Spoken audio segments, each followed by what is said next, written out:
The Honorable Dr. Muhammad Eka Mahmud as Vice of Dean of Tarbiyah and Teacher Training Faculty, State Islamic University, Sultan Haji Muhammad Idris, Samarinda. The Honorable Ms. Rostanti Toba as the Head of Language Education Department, Tarbiyah and Teacher Training Faculty, State Islamic University, Sultan Haji Muhammad Idris, Samarinda. The Honorable Ms. Widya Noviana Nur as the Coordinator of English Language Education, State Islamic University, Sultan Haji Muhammad Idris, Samarinda. The Honorable Mr. Andrew from New Zealand, Ms. Yuyun from Indonesia, and Ms. Sindhu from India as our speakers today.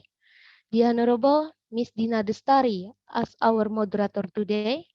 The Honorable our lecturer of Tarbiyah and Teacher Training, State Islamic University, Sultan Haji Muhammad Idris, Samarinda, and the Honorable, and all of my beloved friends and the audience of this event.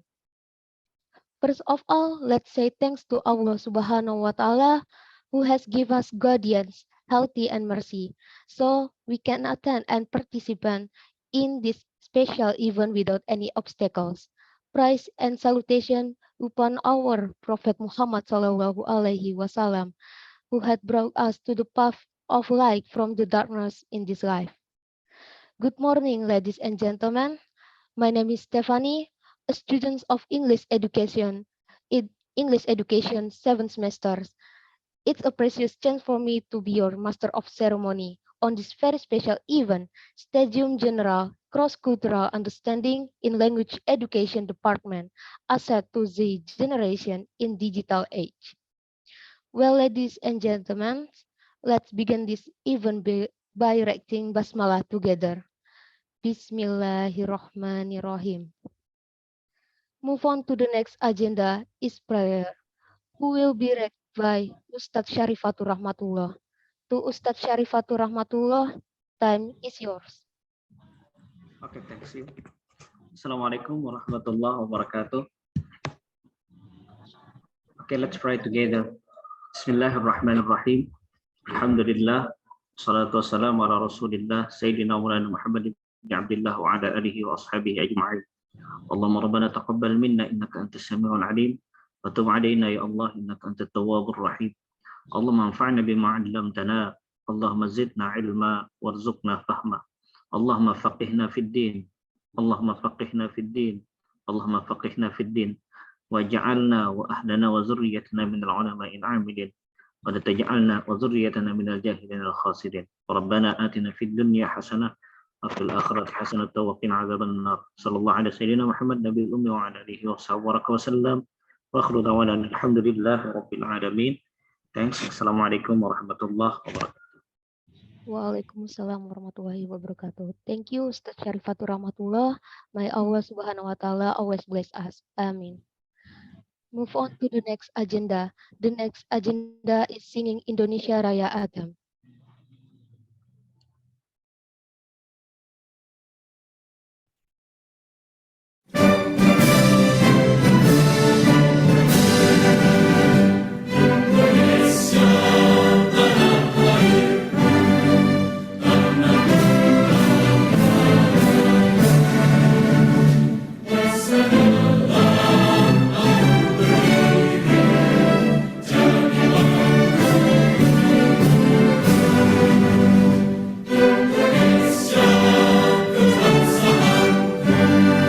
Bangsa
All right, move on to the next agenda.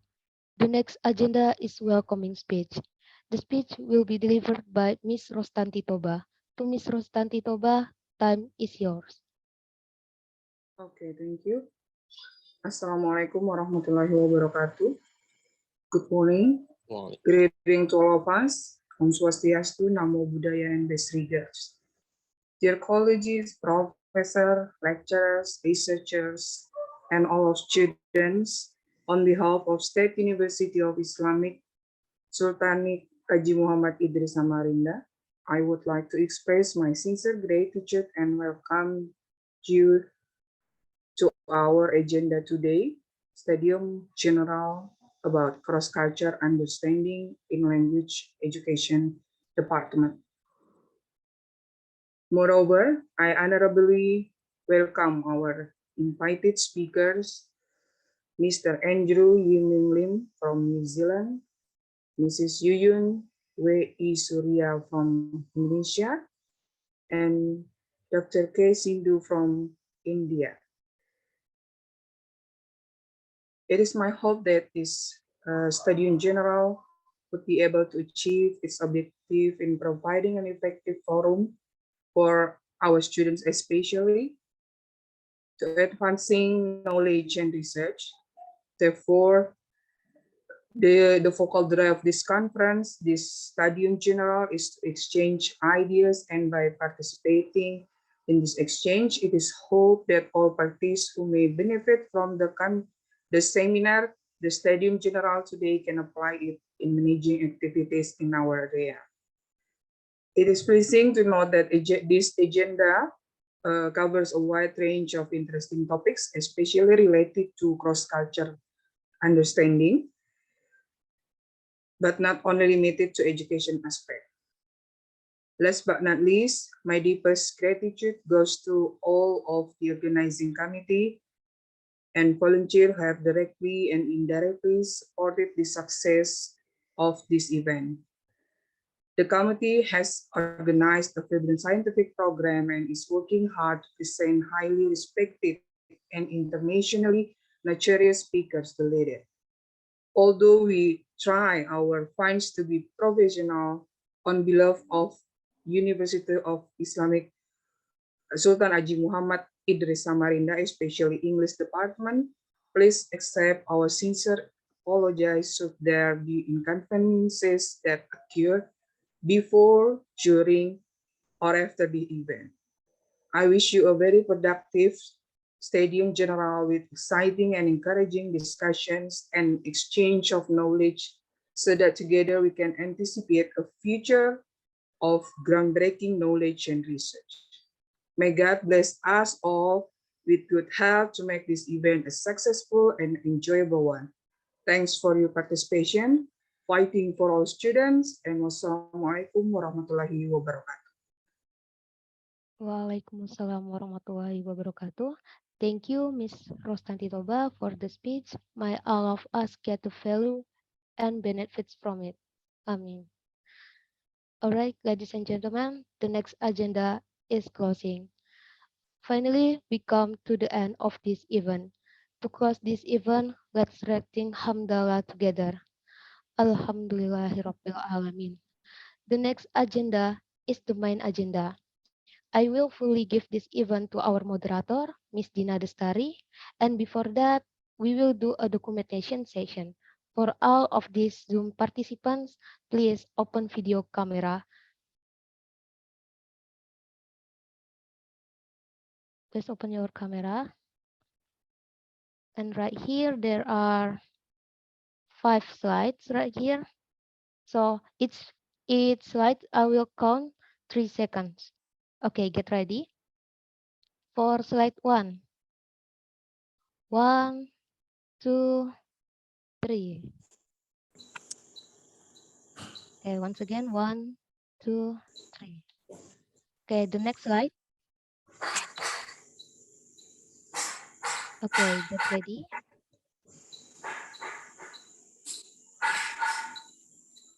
1, 2, 3.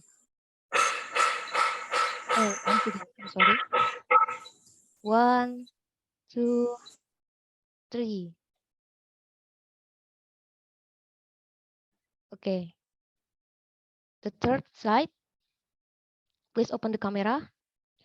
Uh, Okay. is it for me or is it for everyone? I'm sorry, I'm just a bit confused. Yes.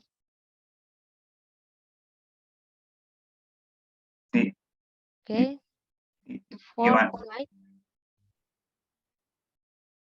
1, 2, 3.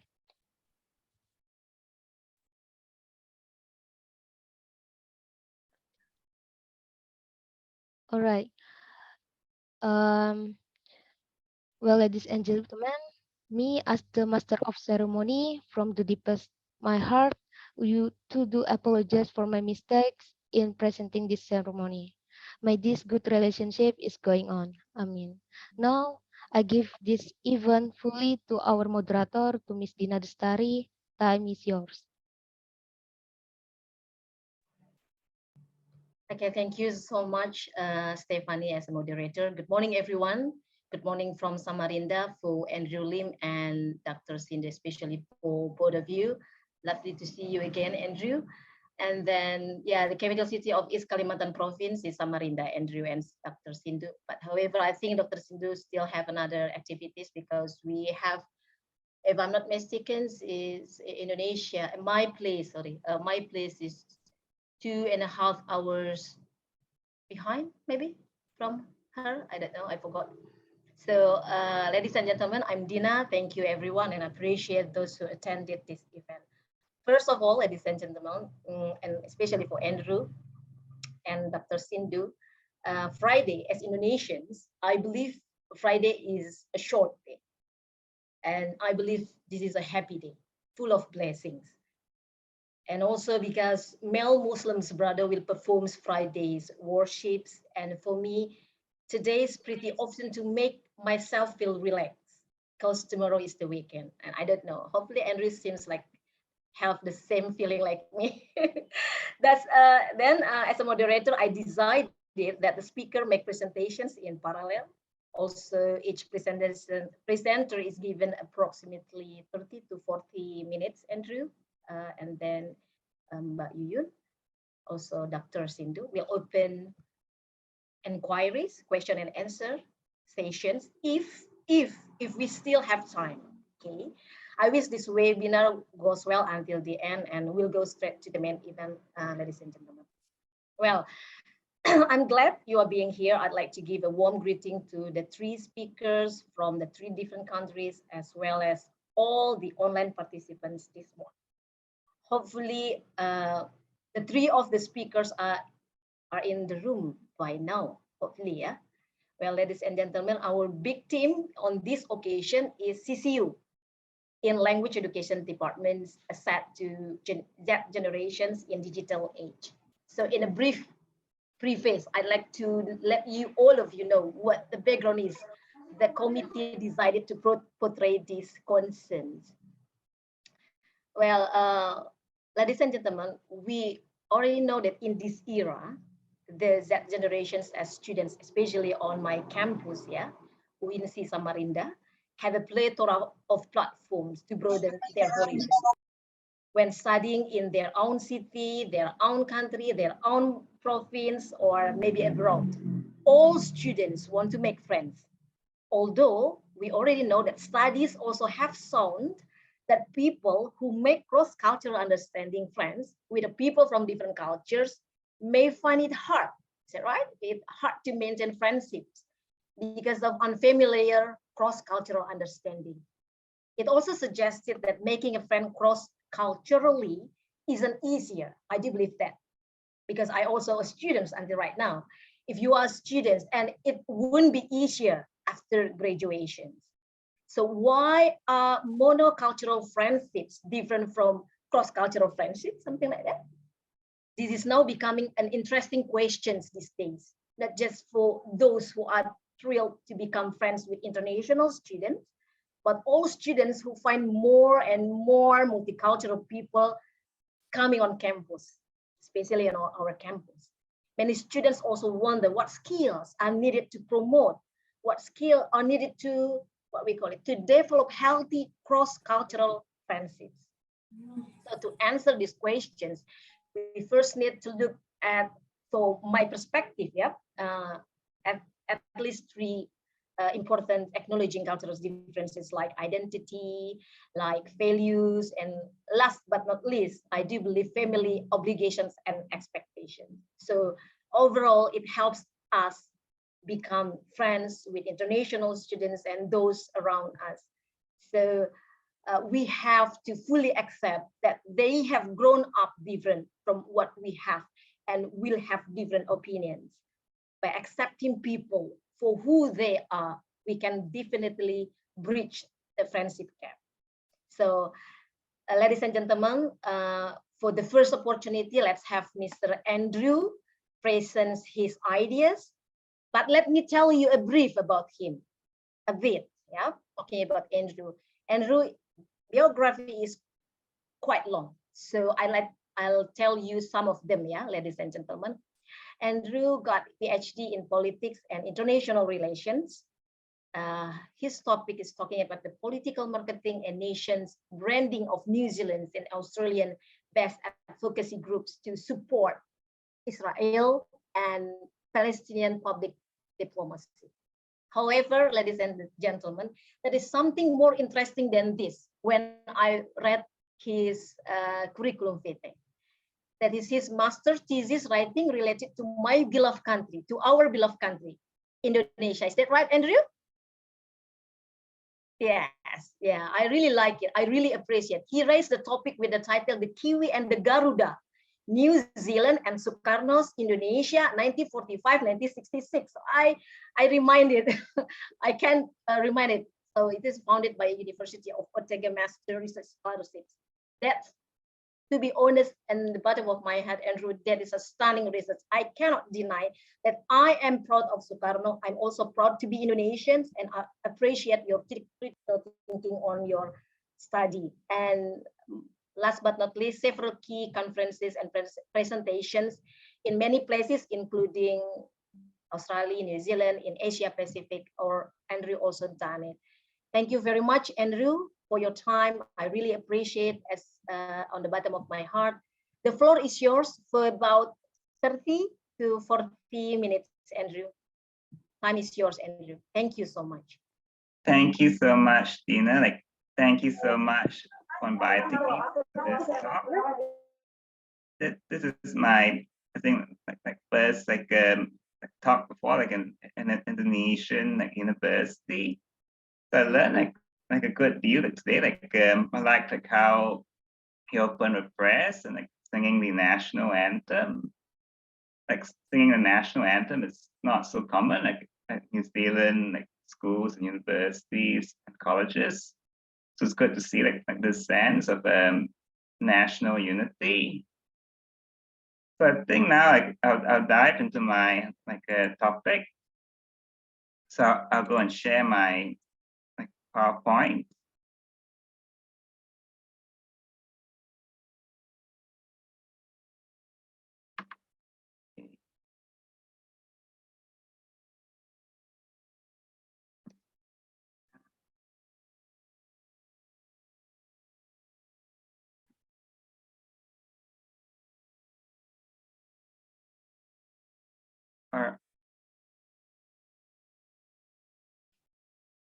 So today for my talk, I'll be talking about nation building and cross-cultural understanding in Malaysia and Singapore. So I've chosen these two countries because Malaysia and New Zealand are my countries that I've lived in. I grew up in Malaysia, and now I live in New Zealand, which is my home. I've taken up New Zealand citizenship. So most of my friends and some of my family live here. So before I dive into this topic, I would like to talk a bit about my family and myself. So my family, we're Malaysian, Chinese, so that means we're descended from Chinese who migrated to Malaysia centuries ago. the 19th and 20th century. So starting from the left, that would be my older brother, David, and then his Kiwi, kind of European wife, like Sherry. And then in the middle would be my mom. And then like, I think number 4 would be my late father, Jamila, like, who passed away this year.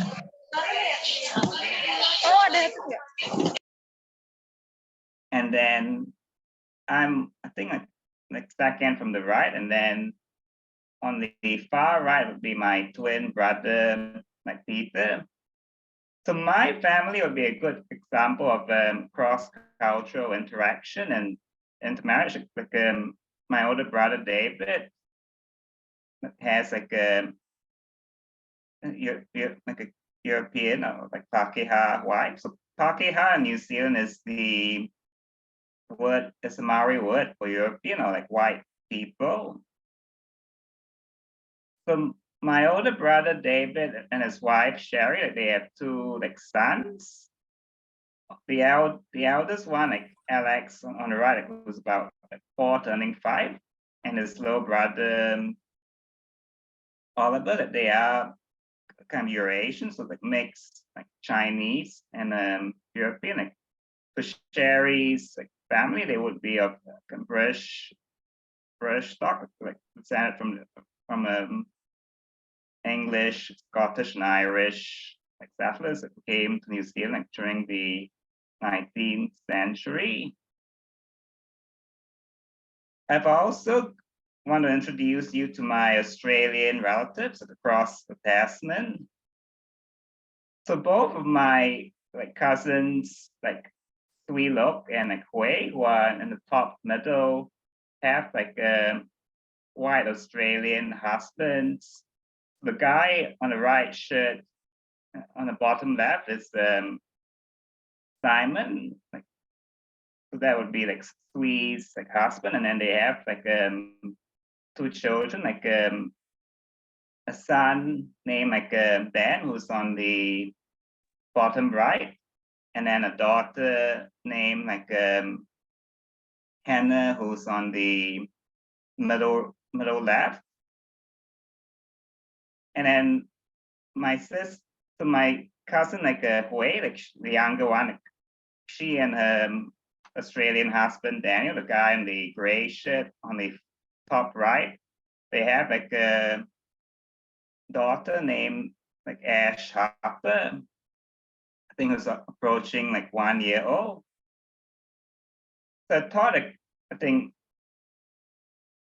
multiracial and multicultural families, they are like a good example of cross-cultural interaction and understanding, which is the topic for today. So I'll now like introduce you to my topic, like nation building and a cross-cultural understanding. I'd like to introduce you to a man named Benedict Anderson, like an American political scientist who came up with the theory of imagined communities. So some of historians and political scientists may be familiar with Benedict Anderson because he has done like a lot of research on Indonesia, particularly the 30th September coup attempt and the Indonesian Revolution. So his idea of the nation state is that there's an imagined like, political community. So most of us would not get to meet like most of our fellow citizens, and yet we regard each other as belonging to one like country. So the nation state, like it helps bind like a country together, like regardless of ethnic, like cultural, like social and religious differences. So the idea of the nation being like a deep horizontal like, comradeship.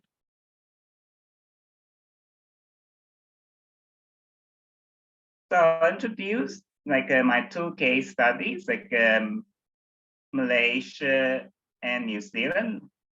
So I'll start with Malaysia first, the country where I grew up the first 12 years of my life, followed by New Zealand, my current home. So Malaysia has a ethnically and religiously diverse population. So Malays and Bumiputra make up over 60% of the population. And then there are large Chinese and Indian minorities. And then Malaysia is also about 60% Muslim, but there are also large Buddhist, Christian, Hindu, and Sikh minorities as well. So that makes Malaysia a diverse, multicultural country. So I thought I'd run you through a brief history of Malaysia. Back in the 14th century, several Malay sultanates, particularly the Sultanate of Malacca, emerged. The Paras Merah, who's originally from Indonesia, he is regarded as the founder of the Sultanate of Malacca.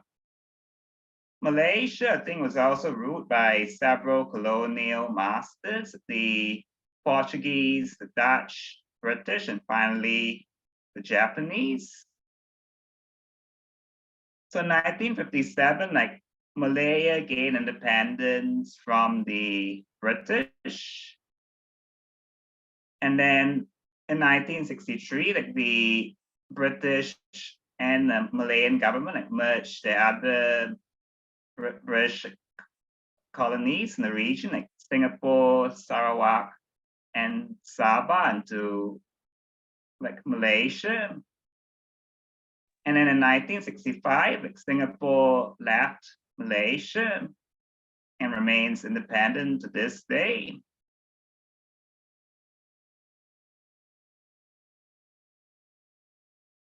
So in terms of nation building, Malaysia follows the salad bowl model, in which multiculturalism is embraced. Different communities encouraged to maintain their languages, their cultures, and religions. Malays and Bumiputra have a special place under the Malaysian constitution as the indigenous people of the country. So there are special affirmative action policies to help level the playing field, to ensure equal opportunities for all. So it has been a bit controversial. Bahasa Malaysia, which is the similar to Bahasa Indonesia, is the national language of Malaysia.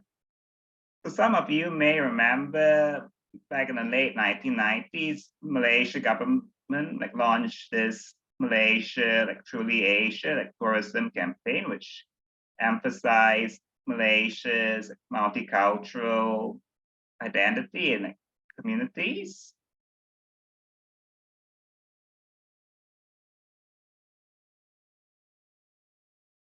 In terms of languages, 137 different languages are spoken in Malaysia. So the main languages are Malay, English, Chinese, and Tamil. So we have newspapers in these 4 languages.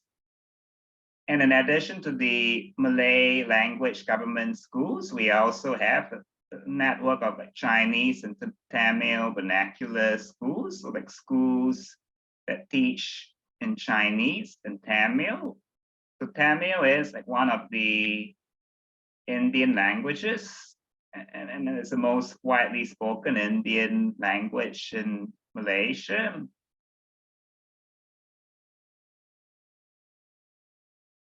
And I'll talk about some examples of cross-cultural interaction through language. Malaysian English, for example, uses several Malay terms and nouns. So agong the paramount ruler, the current like head of government in Malaysia. Dada, I think, is also like a Malay word which refers like to drugs. Datuk and Datin are like sir and lady, and then like roti canai, it's Indian like curry dish with flat unleavened bread.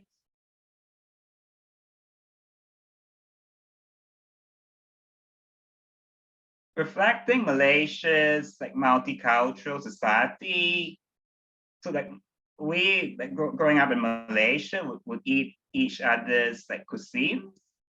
So like nasi lemak and laksa are like some notable like Malay dishes. And like some well-known like Chinese dishes are like char kway teow, pao, and noodle soup, as well as chicken rice. And then like for the Indian community, like some Indian cuisines would be roti canai, dosa, and beef rendang. So we kind of get used to eating each other's like cuisine and food.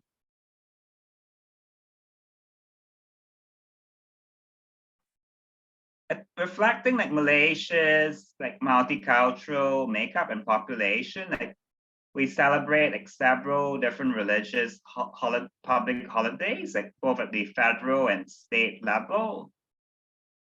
So several like Muslim like holidays include Awal Muharram, Hari Raya Idul Fitri, Hari Raya Hajj, and then Prophet Muhammad's birthday. There are also like some like Christian, Hindu, and Buddhist holidays such as Christmas, Diwali, Thai Pusam, and then Wesak Day. So I think Malaysia, has like some of the highest number of like public holidays in the world because of the diverse religious and ethnic makeup. And then we also have like some like ethnic public holidays like Chinese New Year, as well as the Harvest Festival in Sabah and Hari Gawai in Sarawak.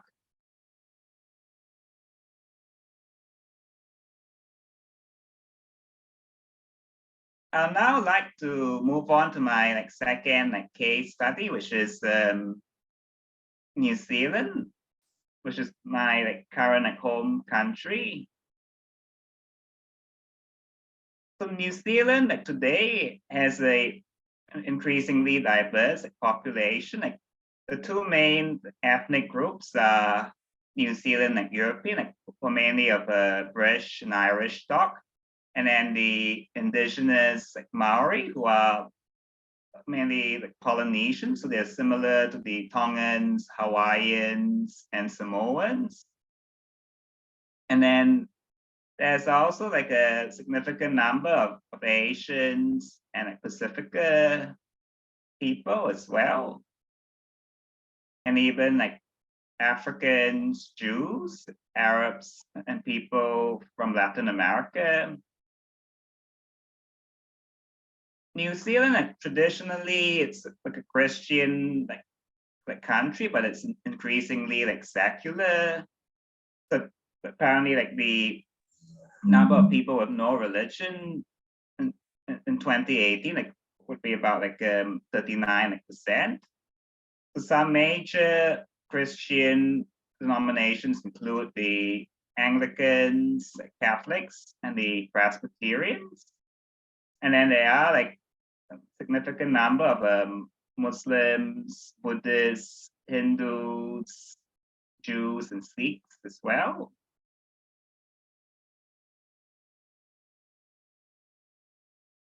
So I thought I'll give you like a brief like history of New Zealand, and like because New Zealand as an immigrant country like has seen like a lot of cross-cultural interaction and understanding. So the Maori were the first people that would come to New Zealand back in the 14th century. So they were descended from like Polynesian seafarers, most likely from Tonga, the Cook Islands, and Samoa. So the Maori tribes during the 19th century developed a sense of Maori ethnic identity in response to European settlement. So New Zealand, like Australia, the United States, and Canada, it's a former settler colony. Settlers from Europe came during the 19th century, and then they became the majority population. Then back in 1840, the British Crown and the Maori tribes signed a treaty called the Treaty of Waitangi. So basically, the British recognized that they had to negotiate with the Maori tribes over buying up land and resources. They couldn't simply come and take the land like what happened in Australia. So similar to the tribes, the treaties of the United States and Canada signed with their First Nations during the 19th century. So I think in terms of the nation building, New Zealand, I think, originated as a British settler colony in which the Maori was sort of pressured to kind of assimilate into white culture, which was kind of predominantly British. So a lot of New Zealanders during the 19th and the first half of the 20th century identified themselves as British. So I think it's only from the 1960s and 1970s onwards that there was a shift towards developing a sense of New Zealand identity. I think up to the 1950s, New Zealand favored white immigration. So there were restrictions on Chinese and Indian immigration. So from the 1950s, they allowed Pacifica and Asian immigration. And then I think from the 1970s, there was a revival of Maori culture and language. And then there were efforts to compensate Maori for land that were confiscated during the New Zealand Wars of the 19th century. So today, New Zealand has embraced biculturalism and multiculturalism, which I'll explain in the later slides. So New Zealand, in terms of immigration, it's now a sort of skills-based immigration policy. They don't discriminate based on race, but they now sort of focus on recruiting skilled immigrants from all over the world.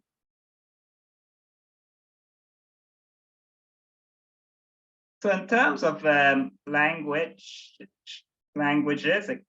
English is the de facto language in New Zealand. Over 90% of the population speak it. Maori and New Zealand Sign Language have official status.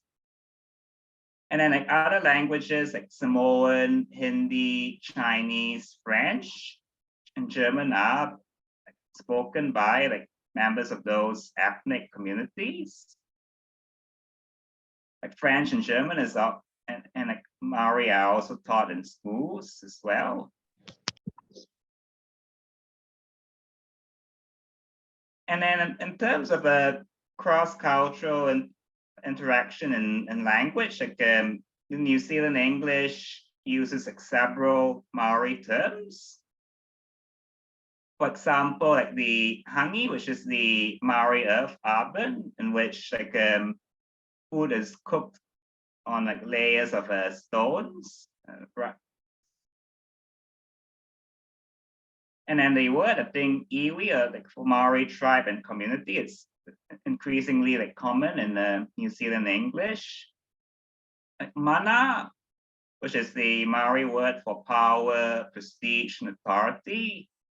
And then another common term is pakeha, which is the Maori word for New Zealand, like European. And then like whanau, which is the Maori word for family, is also used in a lot of New Zealand like media and government documents. So the different so I think New Zealand has sort of embraced more of its Maori like cultural heritage, abandoning like the previous policy of assimilation. So now I'll talk about what biculturalism is. So like biculturalism, it's the idea of two cultures forming the national identity. It's all rooted in the Treaty of Waitangi's idea that Maori and the Crown are equal partners. So the Maori language as an official language, the national anthem at the second verse is sung in the Maori language. Another like common like Maori cultural practice is the haka war dance, which I showed in an earlier slide.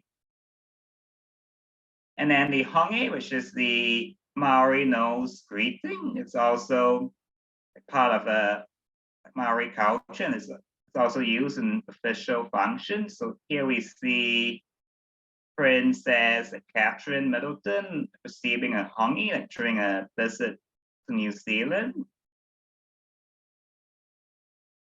There are also like Maori like seats in parliament, as well as many local councils. And then since this year, like Matariki, the Maori New Year, is also like a public holiday. There have also been affirmative action policies to help the Maori and Pacifica communities, like, such as like scholarships for universities and schools. And then I think multiculturalism, it's another like part of New Zealand identity and cross-cultural understanding. There have been efforts like, to increase awareness of the Maori, like Asian and Pacifica contributions to New Zealand like history, like through museums, books, and films. The New Zealand government has also apologized for past wrongs, such as the poll tax against Chinese migrants, and then the dawn raids in the 1970s, which disproportionately targeted the Pacifica community. Also, like some government documents, like health and census documents, are like available in Chinese, Hindi, like Samoan, and Tongan, because of the large numbers of migrants from those countries.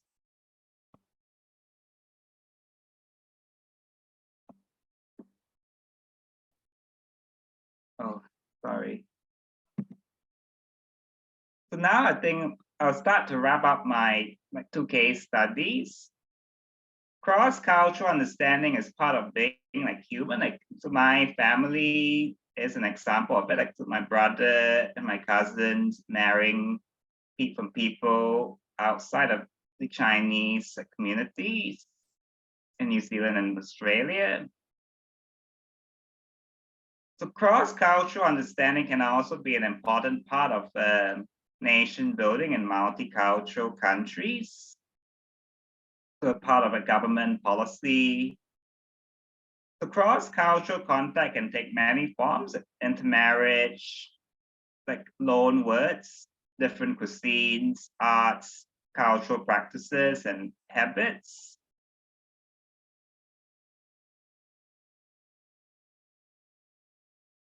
And I'd now like to talk about like my wrap up my case studies. Like in Malaysia, like multiculturalism, cuisines, and public holidays have been used to promote like a sense of inclusiveness and national unity. While Malays and Bumiputra are the dominant ethnic groups, like Chinese and Indian like communities also have certain like rights, like example, ethnic vernacular schools, and then being able to speak their mother tongues and preserve their identities and religions. So for New Zealand, there's been like a shift from assimilation to biculturalism and multiculturalism in the last century. So there's also like a greater recognition of indigenous Maori culture and language, as well as ethnic minority like cultures and languages as well.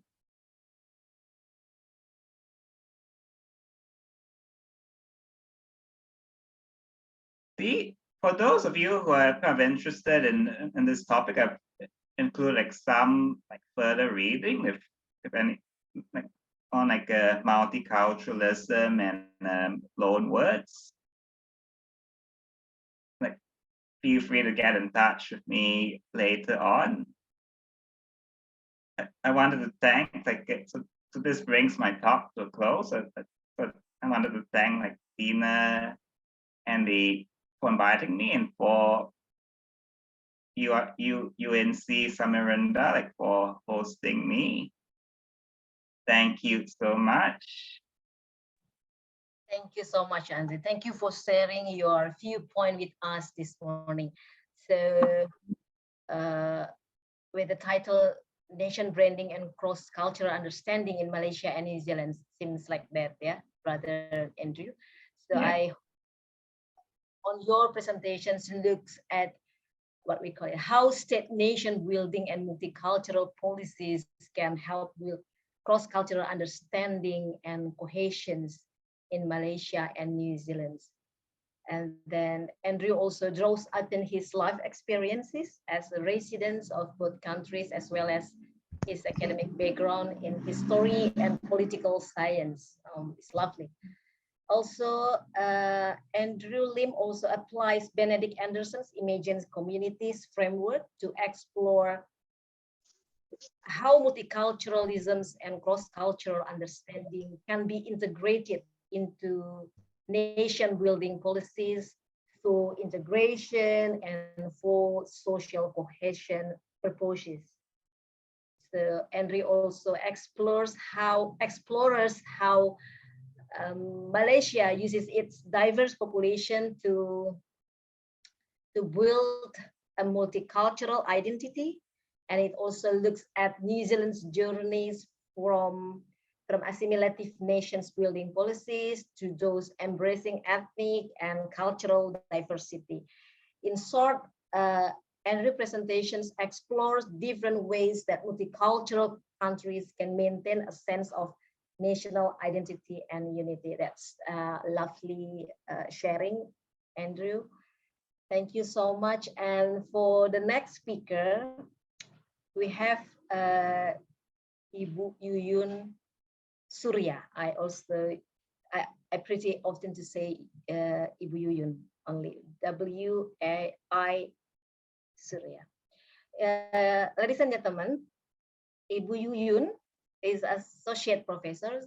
She is a lecturer at the Department of the Communication Faculty of Social and Political Sciences, University of Airlangga.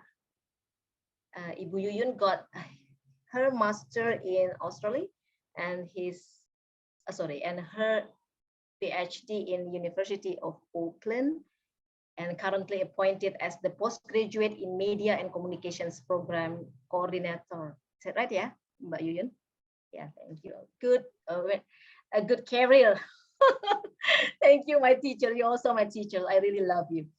Then she got her doctoral degree that I also told you from the University of Auckland, New Zealand. Her research interest in the areas of media and multiculturalism, ethnic identity, and social media activisms. But Yuyun, because we don't have enough time, it's a Friday, you know, and then time is yours, Mbak Yuyun, for about 30 to 40 minutes. Thank you so much. Thank you, Budina. Nice to meet you, Andrew. Listening to your presentation kind of like remind me of the time, a good time when I was in New Zealand. The kai, the food, the a lot of activities, Waitangi Day, and also Matariki, etc. So thank you very much for the things that reminds me. Still I really attached to the New Zealand part. I was a Kiwi for 4 years. Now I go back to Indonesia and I've become an Indonesian. Yeah. Yes, thank you very much for inviting me for this Studium Generale. I'm very pleased, I'm very honored to be part of this lovely webinar. Thank you very much, Budina. I would like to present about communication, culture, and local wisdom. I do aware that we are all now live in a digital world, but as a nation, as quoted by Benedict Anderson, that's been explained by Andrew previously, that we are all need to maintain the nation. And within that context, even though we are living in a very borderless digital world, we still need to get to know about our local wisdom. That is why, let me share my presentation.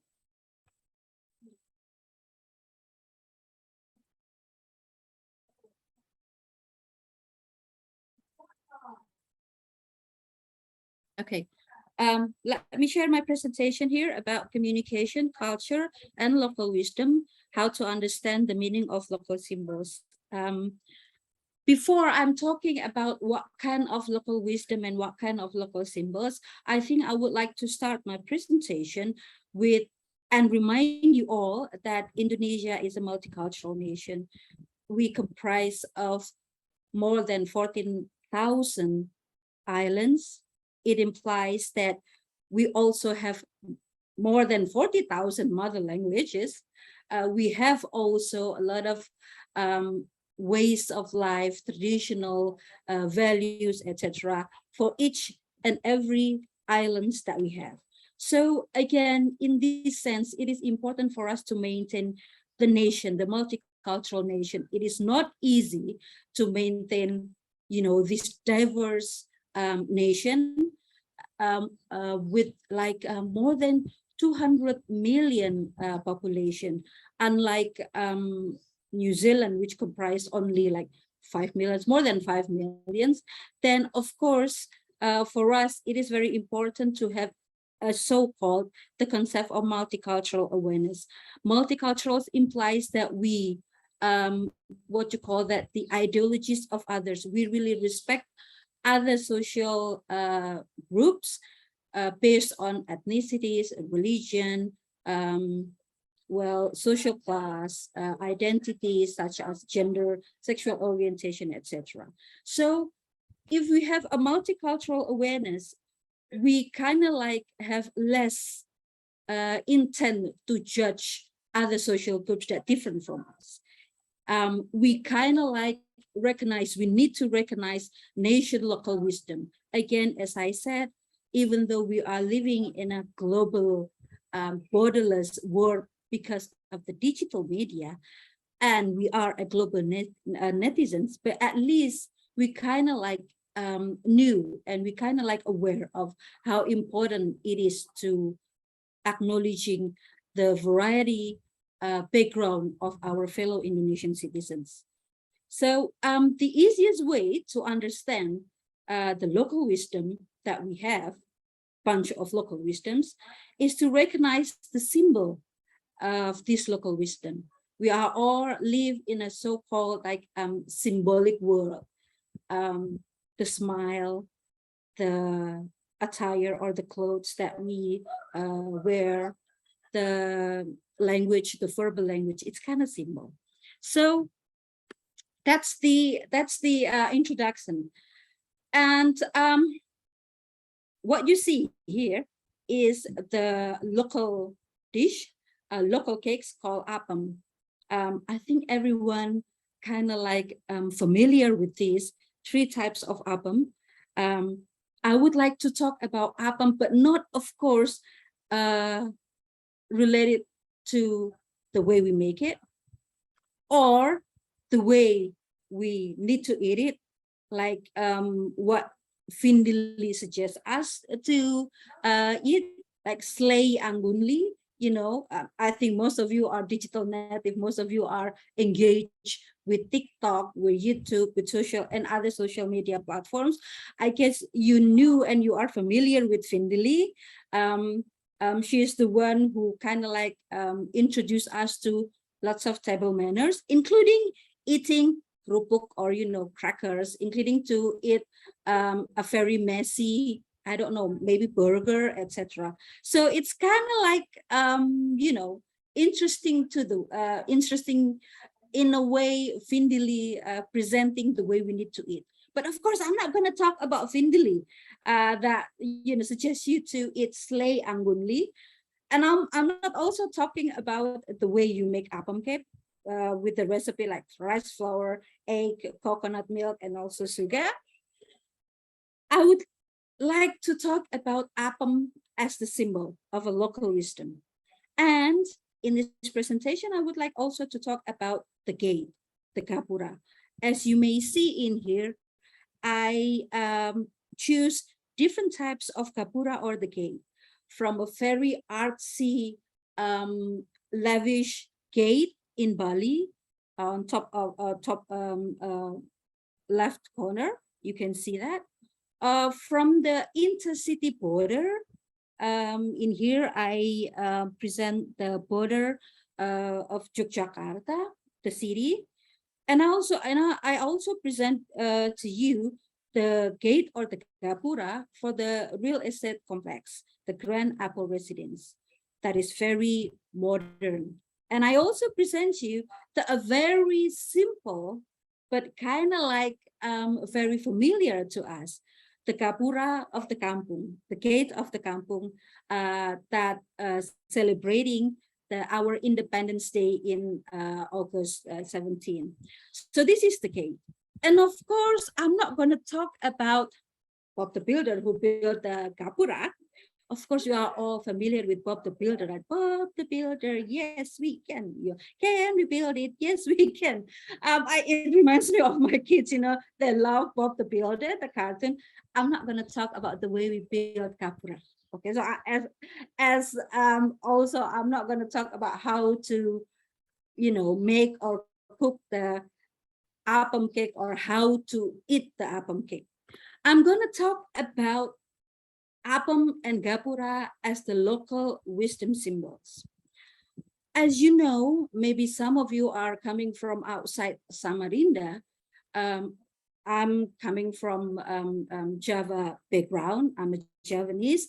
And based on my experience, every year, particularly before the beginning of the month of Ramadan, my neighbors share this appam cake. We call that event mekengan.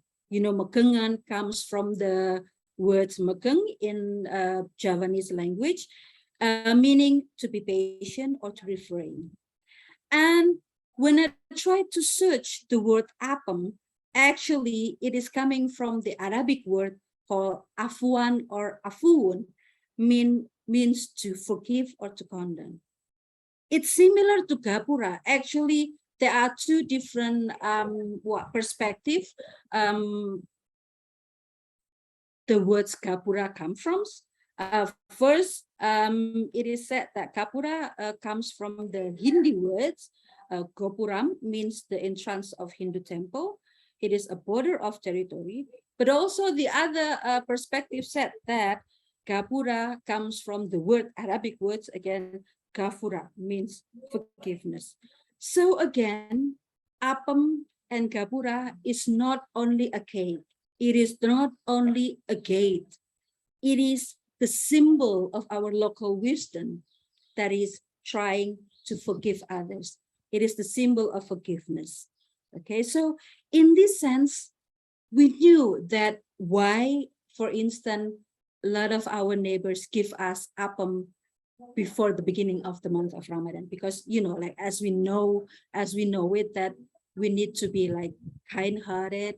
We need to be like, we call what, develop our devoutness to God before we do the fasting. So in this sense, well, it is quite clear why a lot of people in Cirebon, in Betawi, in Jogja, for instance, kind of like maintaining this maintaining this kind of like symbolic action. And again, Gapura as well. We see in every corner of our kampung, our city, even, you know, in a real estate complex, not only in kampung, as well as in a lot of tourist destination, we have the Gapura, meaning that we need to have a less judgmental when we enter to a particular place. We need to have a what we call a positive stereotype. We need to kind of like aware that we might see, or we might get to know the people that is different from us, and we need to get ready for that. In this sense, our local wisdom, our communities, our nation's local wisdom have indeed a multicultural spirit in it. The way we articulate it, the way we forgive others, the way we recognize the difference identity from us is through these symbols, through appam, the cake, and also to the Gapura, the cake. So whenever you are interested in this kind of stories, you might Googling it. I'm quite sure that every one of you familiar with the way you search online. In here, I found out one particular link or several links that you may have or you may follow about the stories behind the appam, sorry, and also the stories behind the Gapura itself. So again, I'm not really intent to telling you about the story because we have a very short time. You know, Friday is a good day, and also I already reminded by Budina that we have a very short time.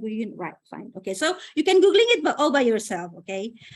Thus, appam and Gapura are the products of work and thought. It is not only the cake. It is not only the cake. Okay, the products of work and thought of a society that has a shared system, symbols and meaning.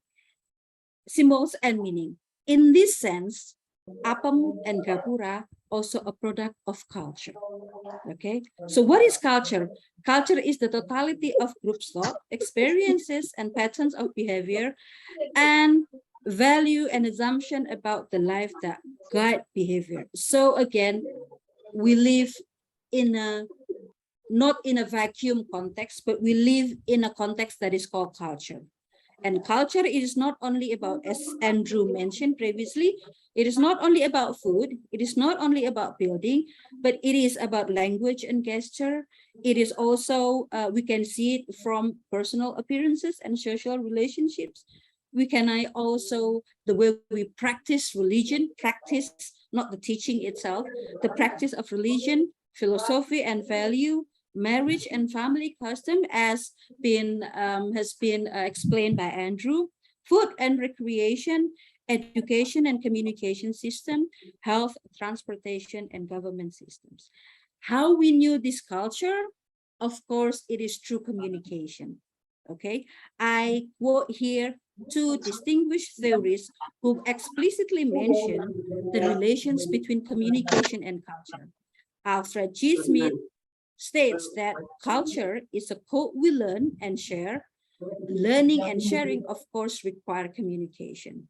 And Godwin C. Chu says that every cultural pattern and single act of social action involves communications. In this sense, while we are talking about local symbols, while we are talking about the wisdom, while we are talking about the culture, we are actually the person who involves in communication process. So how it works? I mean, like, how can we develop the sense or develop the meaning of apam that is not only a cake, but also a act of forgiveness, a local wisdom that we kind of like share that value meaning. Of course, we are talking about the basic principle of semiotics. In here, I present the way it works. So while we are trying to absorb the symbols, we actually try to relate three concepts: the word itself, the thing that represented by the word, and also the concept. So in here, I provide an explanation of the word dog and the thing itself, the animal with 4 legs, and also the concept. This thing, the 4-leg animal, for English people, we call it dog. Of course, for Javanese, we call it asu. For, I don't know, Budina, in Samarinda, what you call this dog? Anjing in Indonesian. I don't know. I think anjing juga. Anjing as well. Okay, anjing. I So have no idea. dog, anjing, dog, asu is the word that represents this 4-leg thing, okay, 4-leg animal. And when we try to relate this word and this thing, we have the concept. And this concept actually really attached to our personal experience. For example, me, I have a bad experience with dog. I hate dog, okay, because once when I was a kid, this dog tried to catch me and then bite me, and then, you know, like, I kind of like very terrifying. So in my state of mind, dog is a very bad, you know, particularly stray dog, very bad, really hate them. And also, you know, it is related to things that is very scary and terrifying. Okay, but for dog lover, dog is very fluffy, so cute, very loyal animal, etc. So that is perception, kind of like really related to our experience, personal experience, as well as our culture. Okay, so in this sense, it can also be applied to gapura and apam. Apam, the word apam is not only representation for, you know, the cake that is made from flour, coconut milk, sugar, etc. But the concept in our mind, it is the symbol of forgiveness. Okay, as well as the gapura itself. So again, we live in the world of sign and symbol. There is a system into which signs are organized. And of course, there is a culture within which these signs operate. For instance, me, I'm not a dog lover. I hate dogs because of my bad experience. The others said that dog is kind of like a very fluffy, loyal, you know, cute animal, etc.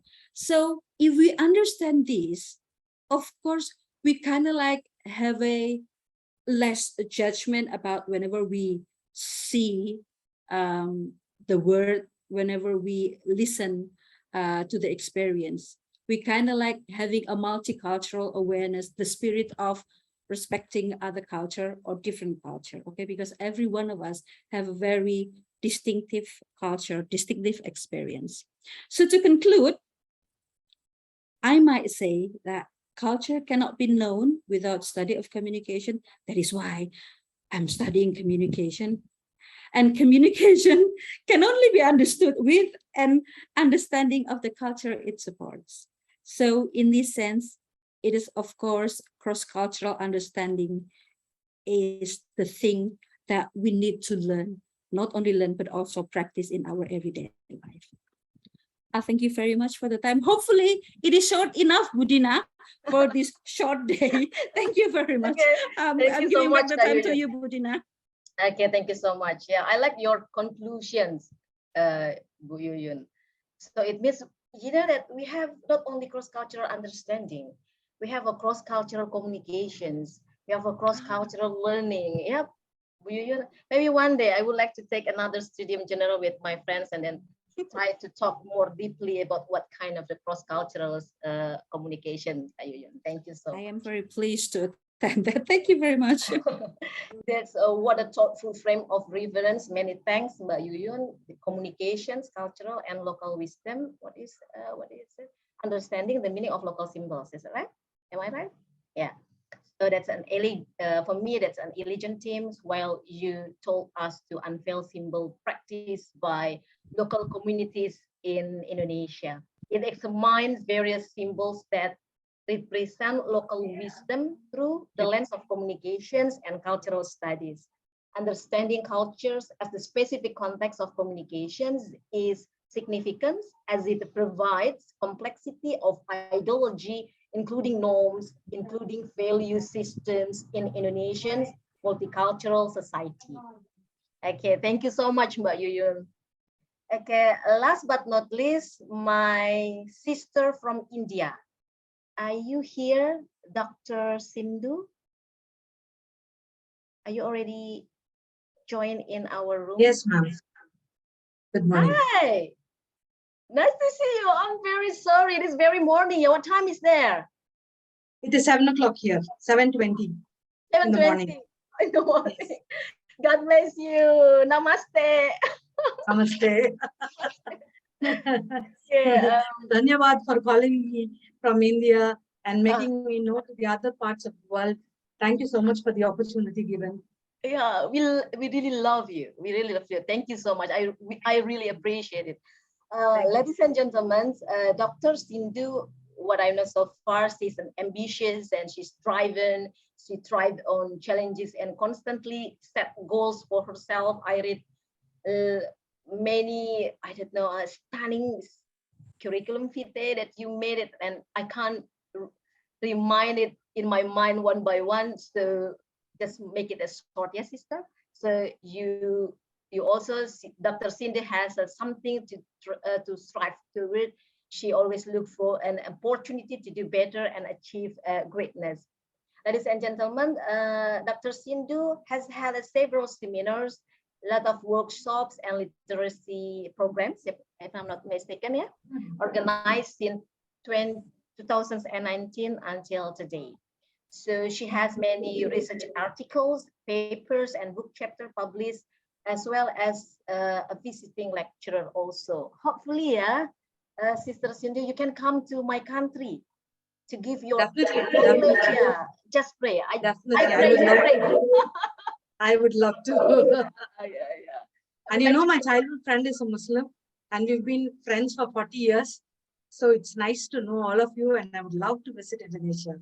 Oh yeah, my family best friend is from India. He's from Karnal. That's great. That's also Mbak Yuyun's friends, and I think Andrew also know about him.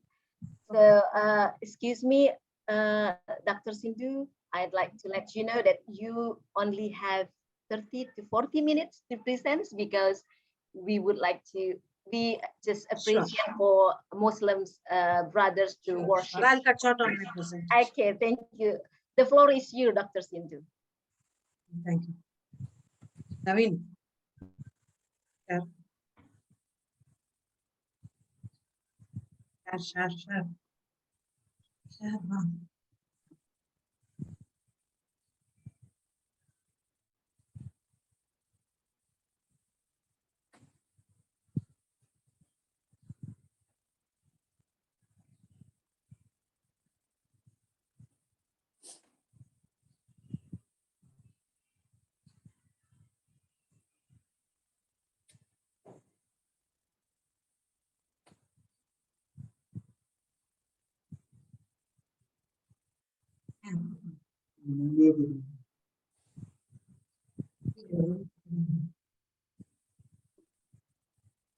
Well, good morning, friends.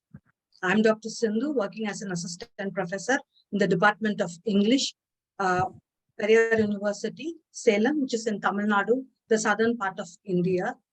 I've chosen to present on unity in diversity, panoptic study of cultures in India. As you know, India is an amalgamation of many states, almost 28 states and 7 union territories.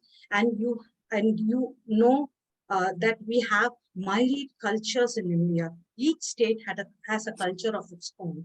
So yet we are united as one country, India. So this is what I would like to present in my presentation. I would initially give you an introduction about what culture is.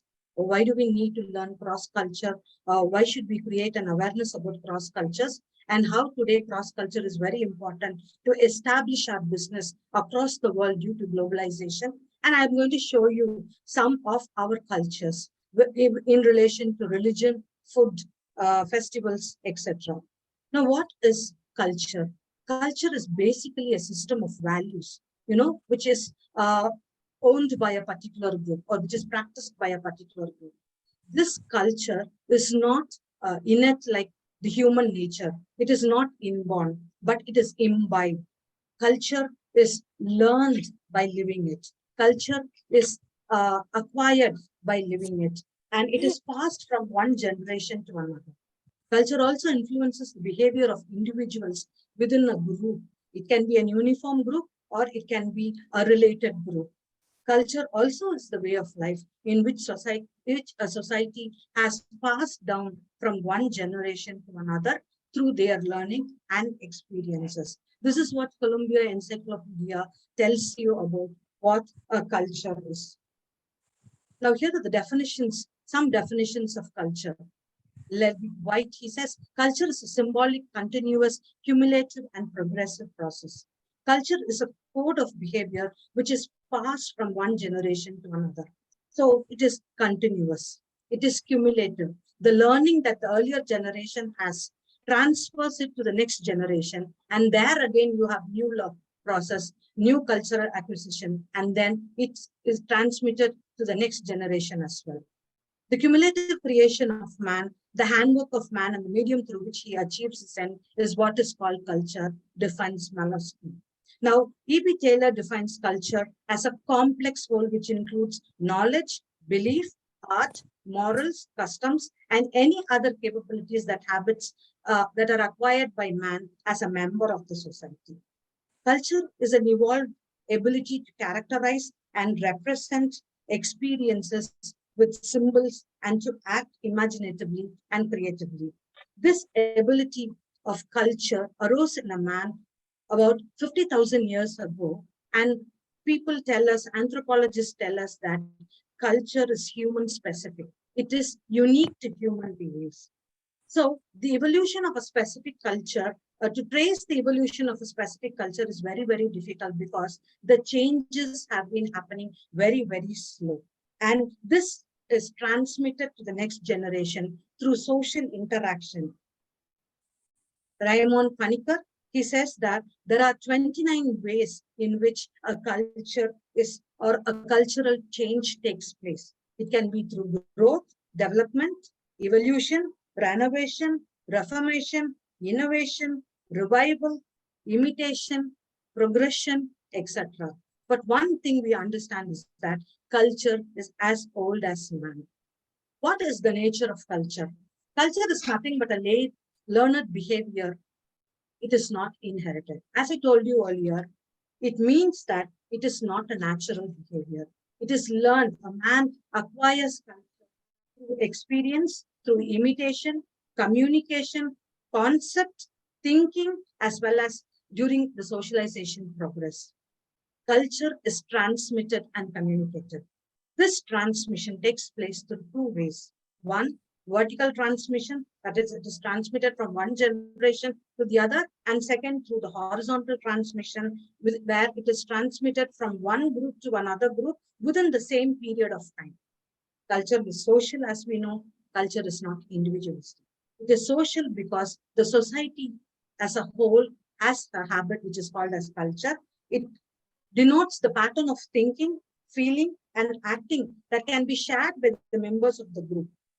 Culture provides opportunities. Definitely in the era of globalization, we know that different cultures, you have better opportunities to survive.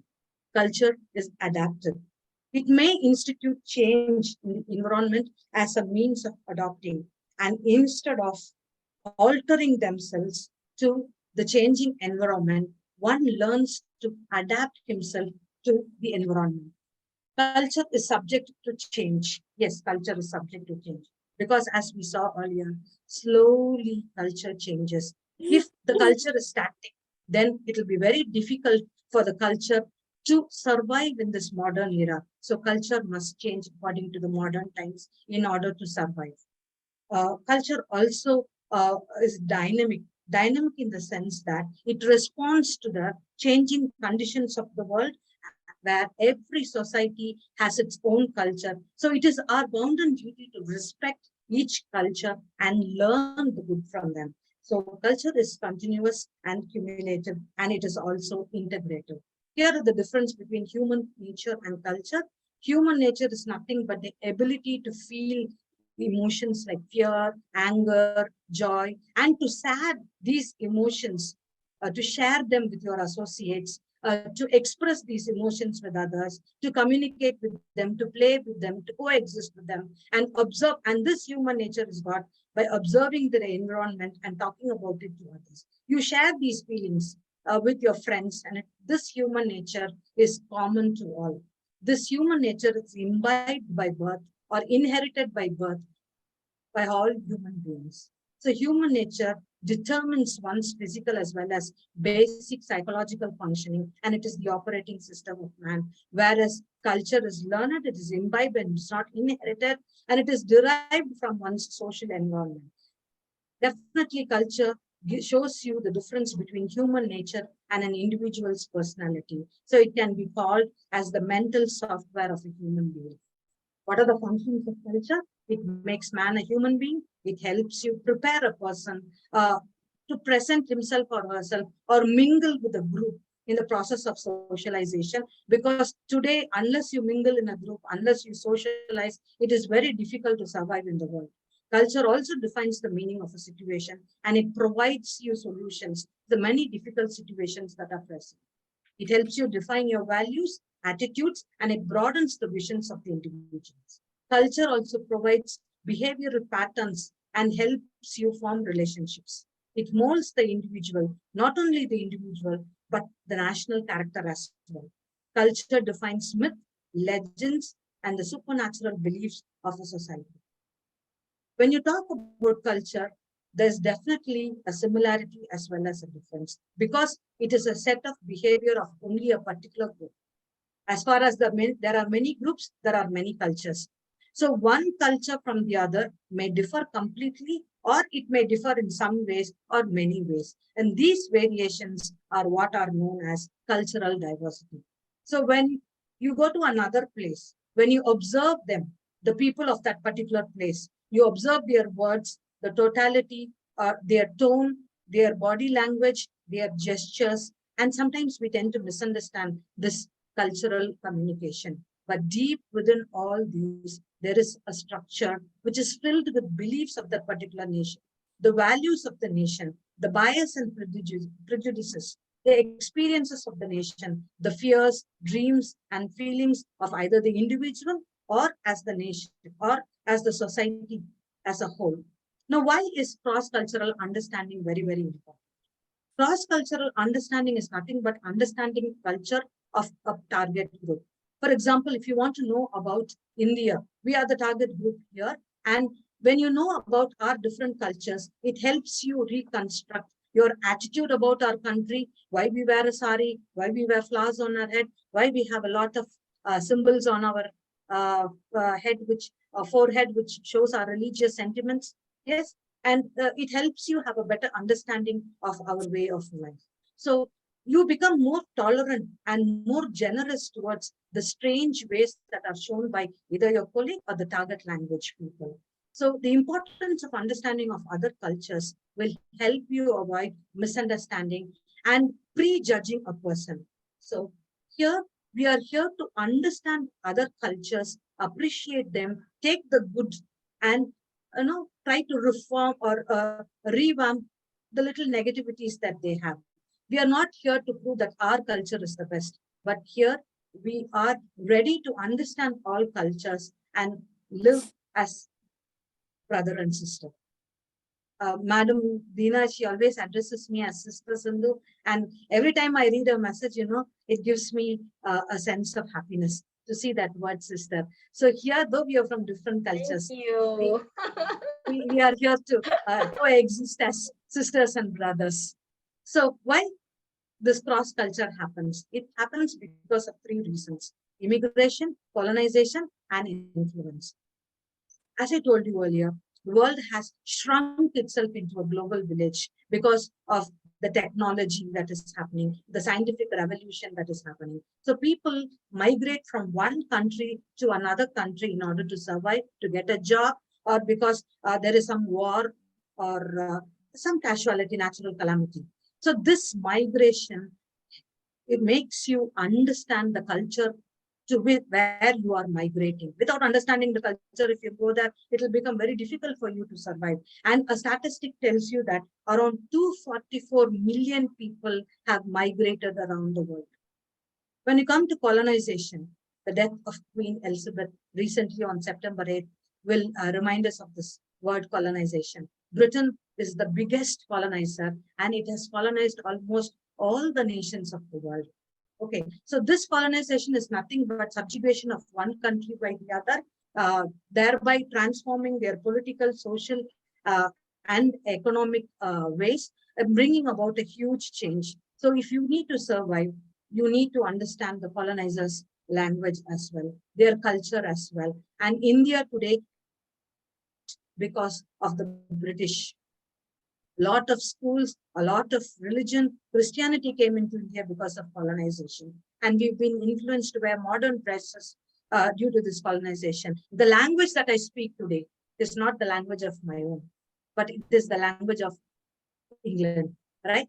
They went, but they left behind English. And it is only because of this English today, I'm able to communicate to all of you around the world. Otherwise, this would have not been possible at all. The third one is influence. Influence, the ability to change somebody's decision or, get to do what you want them to do. And there are 5 basic influences called the social influences. All these helps you to understand or prompts you to understand what cross-culture is and why cross-culture happens. These are the reasons why you should definitely know what is definitely know the cultures of other countries. Now, why cross-culture is important? Cross-culture is very, very important because it helps you enhances your skills, and therefore it creates future employment opportunities. Having cross-cultural awareness gives people the competitive edge over others, especially when applying for positions in international companies with large multicultural staff. It helps you learn to recognize the differences among people of different nations, backgrounds, ethnicity, and the importance of bridging them. It helps you provide large opportunities, business opportunities, job opportunities, widen your market, and improve your talent through learning other cultures. Every human being must develop this cross-cultural sensitivity because you need to correct the assumptions, the wrong assumptions that you have about other cultures. You need to develop this communication diversity in order to survive today. And we need to do away with the biases against the unfamiliar.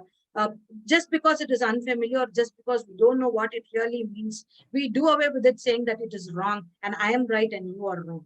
So here in India, since we are an amalgamation of different cultures, we are sometimes in conflict with our own cultures, but in the end, we live as Indians. So let us start here by understanding the Indian culture and the Indian people. Let us build on the similarities and respect the differences. Here is India for you. What is India? India is a state nation. What do you mean by state nation? It is a group of 28 states together and 7 union territories with a population of 1.38 million. Each state, as I told you, has a condition, geographic condition, different language, a different food of their own, festival of their own, cultures of their own, and India is something very, very different. It is an ethno-linguistically diverse nation. The entire subcontinent itself is a mixture of two cultures, basically, the Aryans in the north and the Dravidians in the south. Now, as I told you, India is a museum of different types of communities, customs, traditions, religious beliefs, caste, and social system. India is the epitome of the world, and it is the oldest democracy of the world. The population of India is 1.38 billion. And here, what do we mean by unity in diversity? India is the best example for unity in diversity. Though we are different, though we are divided by cultures, geographically, linguistically, climatically, yet we have the sense of oneness and the sense of oneness. The moment we keep our hands on the hearts and sing our national anthem, this is our pride, and we feel proud to be Indians. So diversity means the collective differences which mark off one group of people from the other, from one group in race, religion, language, caste, and culture. And India is a socio-culturally diverse country. The various forms of diversity in India are racial diversity, linguistic diversity, religious and cultural diversity, regional and caste diversity. Here I have a short tidbit about our country, which is the world's largest democracy. What do we mean by democracy? For the people, by the people, and of the people. And we have this parliamentary system of government. Our Prime Minister, Mr. Narendra Modi, President of India, the first tribal president of the world, is the President of India, Ms. Draupadi Murmu. Our Vice President is Mr. Jagdeep Dhankar. The national anthem is Jana Gana Mana, which has to be sung in 52 seconds. Our national bird, the peacock, animal, the tiger, the lotus is the flower, the banyan, the great banyan tree is our national tree, and we have the tricolor flag. The significance of our flag is the three colors that we have. Saffron, which denotes spirituality, and it denotes the strength and courage of our country as a whole. White stands for peace, and it shows the birth of Dharma. You have the Ashoka Chakra in the middle, which has 24 spokes, denoting the 24 teachings of Lord Buddha. Then you have green, which shows prosperity, fertility, and the serenity of the land. And India is basically an agricultural country. Our main occupation is agriculture. Now, coming to the education part of it, India is the oldest country which had a informal system of education called the Gurukula system of education, where there is a relationship between the Guru and the Shishya. The family used to take the son to the Guru's house, the teacher's house, and leave them there with the Guru Dakshana. And the student used to stay with the Guru for years together and develop as a human being. Holistic development was the main agenda here. And then you have the Nalanda University, which is the oldest university in the world. When the Britishers came, we had the missionaries coming to India, and we had the formal education set up. You have the education system is 10 plus 2 plus 3 plus 4. What do you mean by 10? You have 10 years of school education. Then you have 2 years of higher secondary education and 3 years of graduation, followed by another 2 years of post-graduation. Now, right to education is the fundamental right, and our constitution states that every child must have the freedom to educate or right to get education until he or she is 14 years old. And our constitution takes care. All our education is, they come home, take our children, provide us midday meals, and last week we have the government of Tamilnadu providing morning breakfast to children, thereby encouraging children to educate. You can uplift a society only if you are literate, only if you educate the masses, and that is what India is aiming for. The racial diversity, As you know, India is, what is a race? It is a category of human, and the race started from 1500s. It is used to identify a group of people, and there are various races in India, and the race is different from ethnicity. What is ethnicity? It's a large group of people who are classified according to a common racial, national, tribal, or religious, linguistic backgrounds. Look at the racial diversity of India. You have many more to it. You have so many races in India, and this is one of the unique feature of India. Coming to the languages, you have around, we Indians have so many languages. As I told you, each state has a language, each tribe has a language, each race has a language, and we have around 400 languages, 415 languages, which is official language. 415 language which are recognized as the official language. 415 languages in all, where you have 23 official languages and 900 dialects in India. The commonly used languages are English, Hindi, and Urdu. You have so many languages like Telugu, Marathi, Assami, Gujarati, Malayalam, Tamil, Konkani, and on. Okay. In our education system, we follow the 3-tier language system. One, we give importance to the regional language. Second, we give importance to the national language, that is Hindi, and the international language, that is English. Only in Tamilnadu, you have this 2-tier system of language where the regional language and English alone is taught. Now, the religious diversity, as there are so many races, there are so many religions, and India is a significant land of religious beliefs and practices. The Constitution of India states that a man is free to follow any religion. You can be a Hindu, but you can convert yourself to become a Christian or a Muslim. You can be a Christian, you can convert to Sikhism. And here are the percentages of religions that exist in India. Here are the diverse cultures of India. Now the Vedas. The Vedas are the oldest scriptures. You have 4 Vedas, the Samaveda, the Atharvana Veda, the Rig Veda, and the Yajur Veda. And Upanishads are very important to the Indian community. Upanishads were written in the later Vedic period, around 1000 to 500 BC, and it is the earliest philosophical compositions of the world. You have Shaivites, you have Vaishnavites, you have Advaita Vedanta, and so many other race that is followed. And here, the head of you have the joint family system. The head of the family is the man, the male is the head of the family, and you have the patriarchal system being followed in our culture. And the prevailing tradition of the family structure is the joint family system. It is always crowded.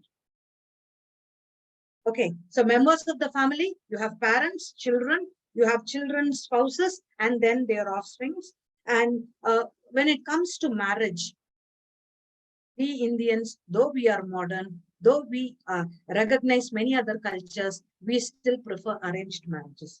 Arranged marriage is a norm of the Indian society, and there are about 90% of the marriages that are planned and conducted by the parents, by the family, by the head of the family. And you know, the girl is most of the time not given a choice. The family decides, visits the groom's place, decides, and then lets the girl know. In the end, the girl is asked about her preference, and it's most of the time, yes, she follows the family. Child marriage is also common in India, but nowadays, the government is taking a lot of measures to curtail these child marriages. The average age of marriage for a man is 21, and for a woman, it is 18 years. And a statistic tells you that around 7% of women get married before the age.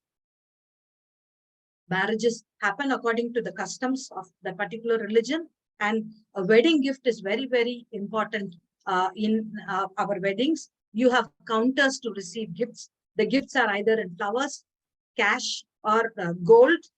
And in these functions, you have separate places for women and men, and everybody have to dress conservatively, follow their cultural norms. Here is a clipping that I have for you, which will showcase our marriage ceremonies There's always a group of people who plan and conduct your wedding.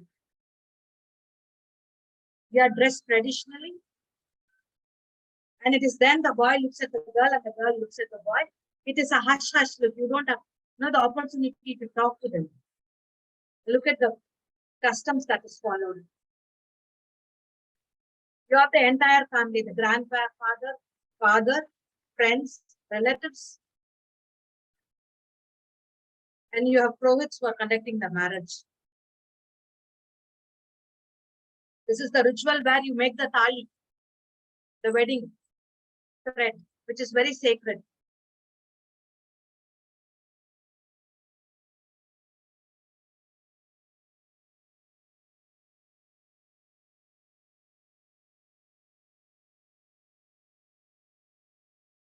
Now, these are the various celebrations. Marriages normally is a 10-day affair. You have so many rituals. All your relatives come and they have certain rituals to perform. They have to give sumptuous meals to the girl. You have certain, the chandan ceremony, the flower wearing ceremony. The way you go to take the dress for the wedding, select your dress for the wedding itself is a big ceremony. You go in buses to take saris, wedding dresses. To choose your dress. The girl is not given the opportunity to choose, and it is the entire family who decides what is good for her, and these are the various cultures that are followed.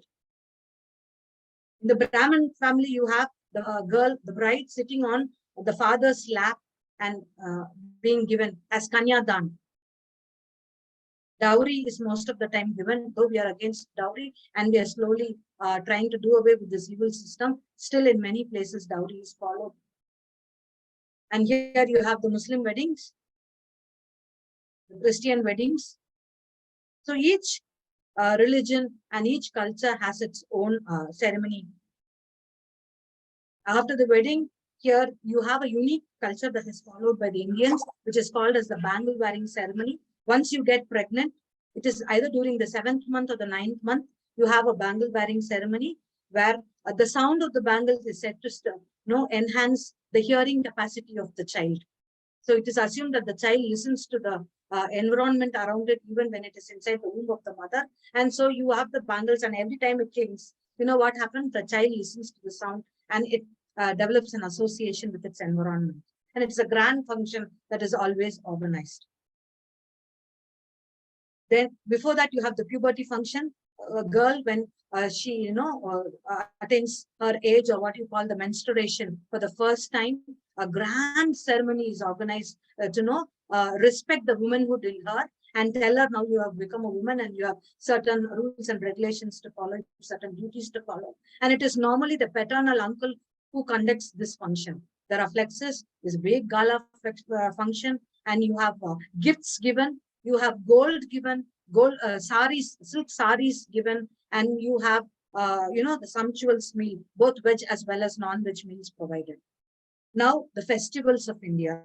India, this married cultures, has so many festivals. Every day is a festival for us. And here are some of the main festivals that I have for you. The Ganesha Chaturthi is one of the important functions which is followed all over India. Huge statues of Ganesha, God.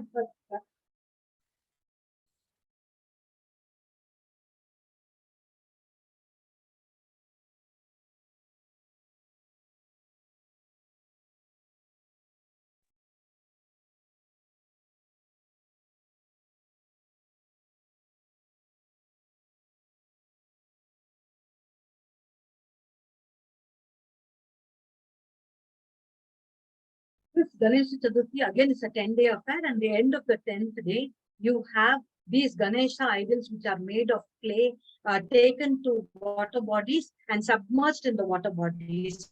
This is to symbolize that man is made of mud, man is made of clay. We come from dust and we go to dust. So in the end, we take nothing, but we go to the Mother Earth. The next ritual that we follow is the Jallikattu that is practiced during Pongal festivals. This is mainly practiced in Tamilnadu. It is a traditional sport of Tamilnadu.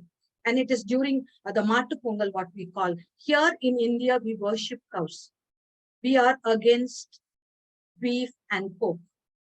since we worship cows, when you inaugurate your house, when you have this housewarming ceremony, you bring in the cows to the house, you pray them, you decorate them, you pray and get their blessings. So cows here are worshipped as gods.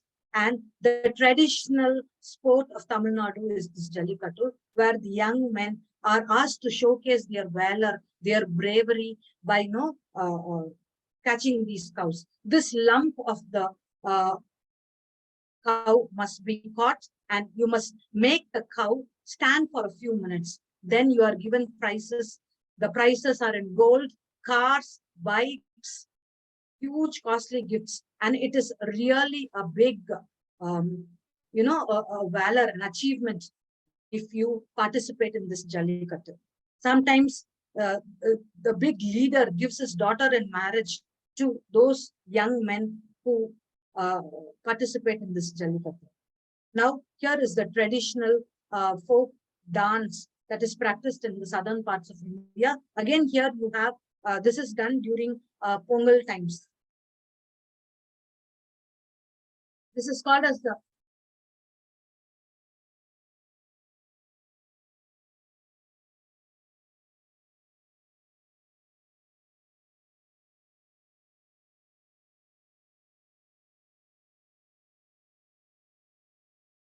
through these folk songs and folk dances, the son of the soil feels a sense of belonging, and this orally transmits the culture of from one generation to another. You don't have written scripts for these songs. It is transmitted from one generation to another, and families, they practice this as their profession. These types of dances are performed in temple festivals, in a death place, when you go in a procession as well. The next important function is the festival is Diwali, the festival of lights. You have crackers, you have sweets, you have new dresses, pomp, show, colorful. The next is the Onam festival, which is the festival of the Malayalis, the people of Kerala. Here you have a myth that the King Mahabali, he descends from the heaven to the earth, and he wants to know about the well-being of his people. So a procession is taken out on the streets, and a sumptuous, what is called as the Onam Sadhya. You have even sometimes 25 sweets which are being served for this function, for this festival. So your entire plate is filled with a lot of elisheris, mattan, thoran, vegetables, sweets, papadam, rice, payasams. You have 6-7 varieties of only payasams, what we call the dessert, the sweet porridge that is being served. So it is a very, and you have the Atapu Kolam. The people welcome the Lord, the King Mahabali to their houses by drawing a big kolam, a design in front of the house filled with flowers. And you have also the Kaikoti Kali. You have the boat races being organized, and it is one of the biggest events in Kerala. Holi is another festival which is followed by the North Indians. It is a festival of colors. Here it fosters a brotherhood, and it is a festival of joy, and it welcomes the new season, the spring season. Here you have Pongal being celebrated. You have 3 days of Pongal. The Pongal that is offered to the sun. Even today, all the religions of India worship nature.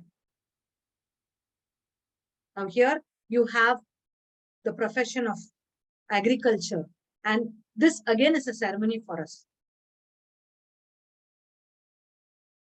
On the fields, you have women planting these. Just a minute.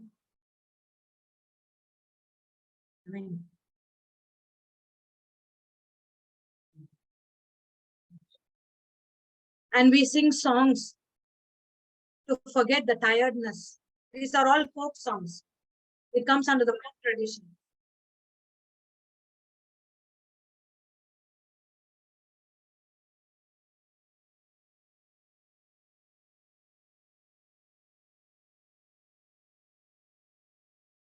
Early in the morning, they come out onto the fields and they plant these saplings.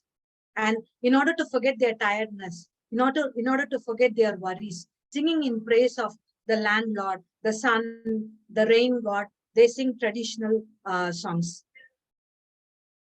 Now you have the Durga Puja, and from 26th, we have this 10-day festival of Durga Puja, which is also called as Navaratri, which is given to 10 avatars of goddesses, goddess Durga. Each day she is worshipped in each form. For 10 days, you have 10 different forms. And people are invited home. They are asked to sing songs. You have what is called as the Kolu. You know, ladders of show dolls featuring gods, goddesses, heroes, certain situations. With theme-based Kolus are also conducted. And you have guests coming in, you give them bangles, you receive them happily, you give them prasad, you give them return gifts, and they worship the god and leave the house, blessing you with prosperity. Now here is the tonsure ceremony that is followed. At the 10th, 11th month, the baby sits on the paternal uncle's lap, and you have the tonsure ceremony. Again, this is a grand ceremony with the cutting of the goats. You have a big non-veg meal. You have 2 goats, 3 goats, 5 goats being slaughtered to serve the people, and the year boring ceremony also takes place there. It is a big festival. Now, even death is celebrated because Indians believe in life after death. So we try to send, the dead people with all pomp and show.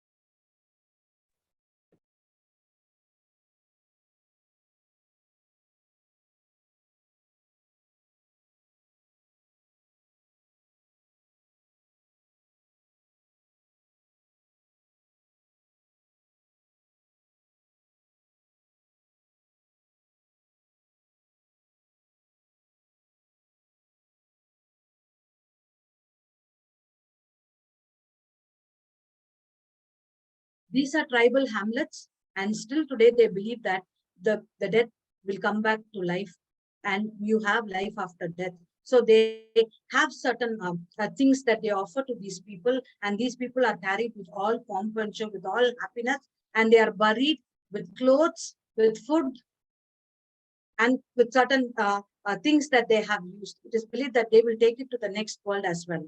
Now, here is another tradition of the Kongu region. They celebrate death.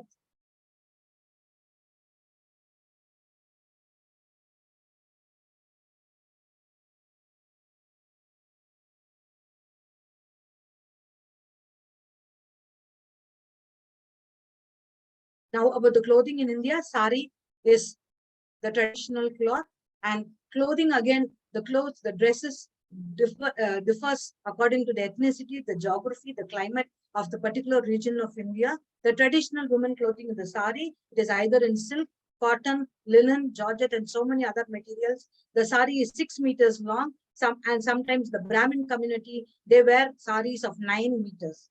The male clothing, you have sherwani, kurta in the north, dhoti in the south, Sikhs wear turbans. Now here are the different dresses that we follow. The sari by the South Indians. The Maharashtrians wear the sari in a different form. You have the Kashmiris. You have the tribal people of Nagaland. The Sikhs, the Punjabis wear dresses in a different style. The Tamilians, they wear sari in a different style. So each culture has its unique dressing sense. The food, again, is as varied as the culture. The national sweet of our country is jalebi, tea, pumpkin, mango. Desserts are very important in any festival. India is largely vegetarian country, and Indian food is known for its spices. And Britishers came to India for its spices. So the national food can be called as the khichdi, the idli, the dosa, and the vada. Here is the breakfast for you. You have so many varieties. You have different types of snacks. You have different varieties of foods. This is the jalebi. And sweets are an integral part of our food. When it comes to decision making, again, as I told you, it's a patriarchal society. No child or a woman is given the opportunity to take decisions for themselves. Very recently, you have this freedom given. Otherwise, it is the elders who decide. And all relationships are maintained by the youngsters. There is no chance for you to, challenge their views. You have to accept them as it is. You are not allowed to ask questions. And when you question a elder in the family, it means you're showing disrespect to them. Concept of time, Indians are known for their punctuality. Start early, go slowly, reach safely is the mantra here. You are asked to be half before shape. And you are strictly supposed to follow the time. And if you don't follow the time, you are considered to be uncultured or uncivilized. The meaning of many gestures in India. The personal space in India.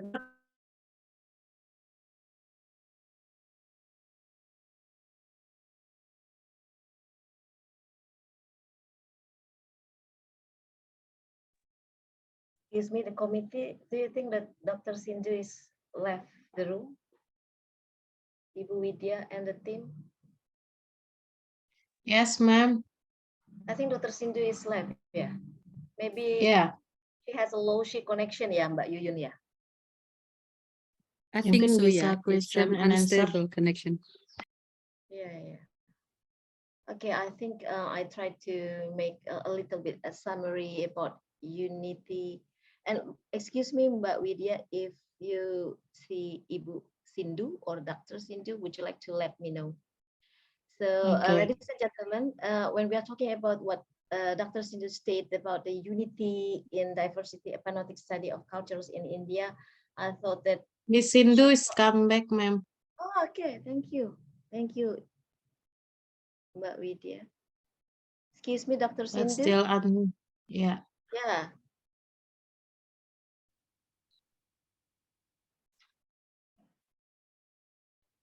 Connection. Okay. Yeah, I think you have a low-she connections right now.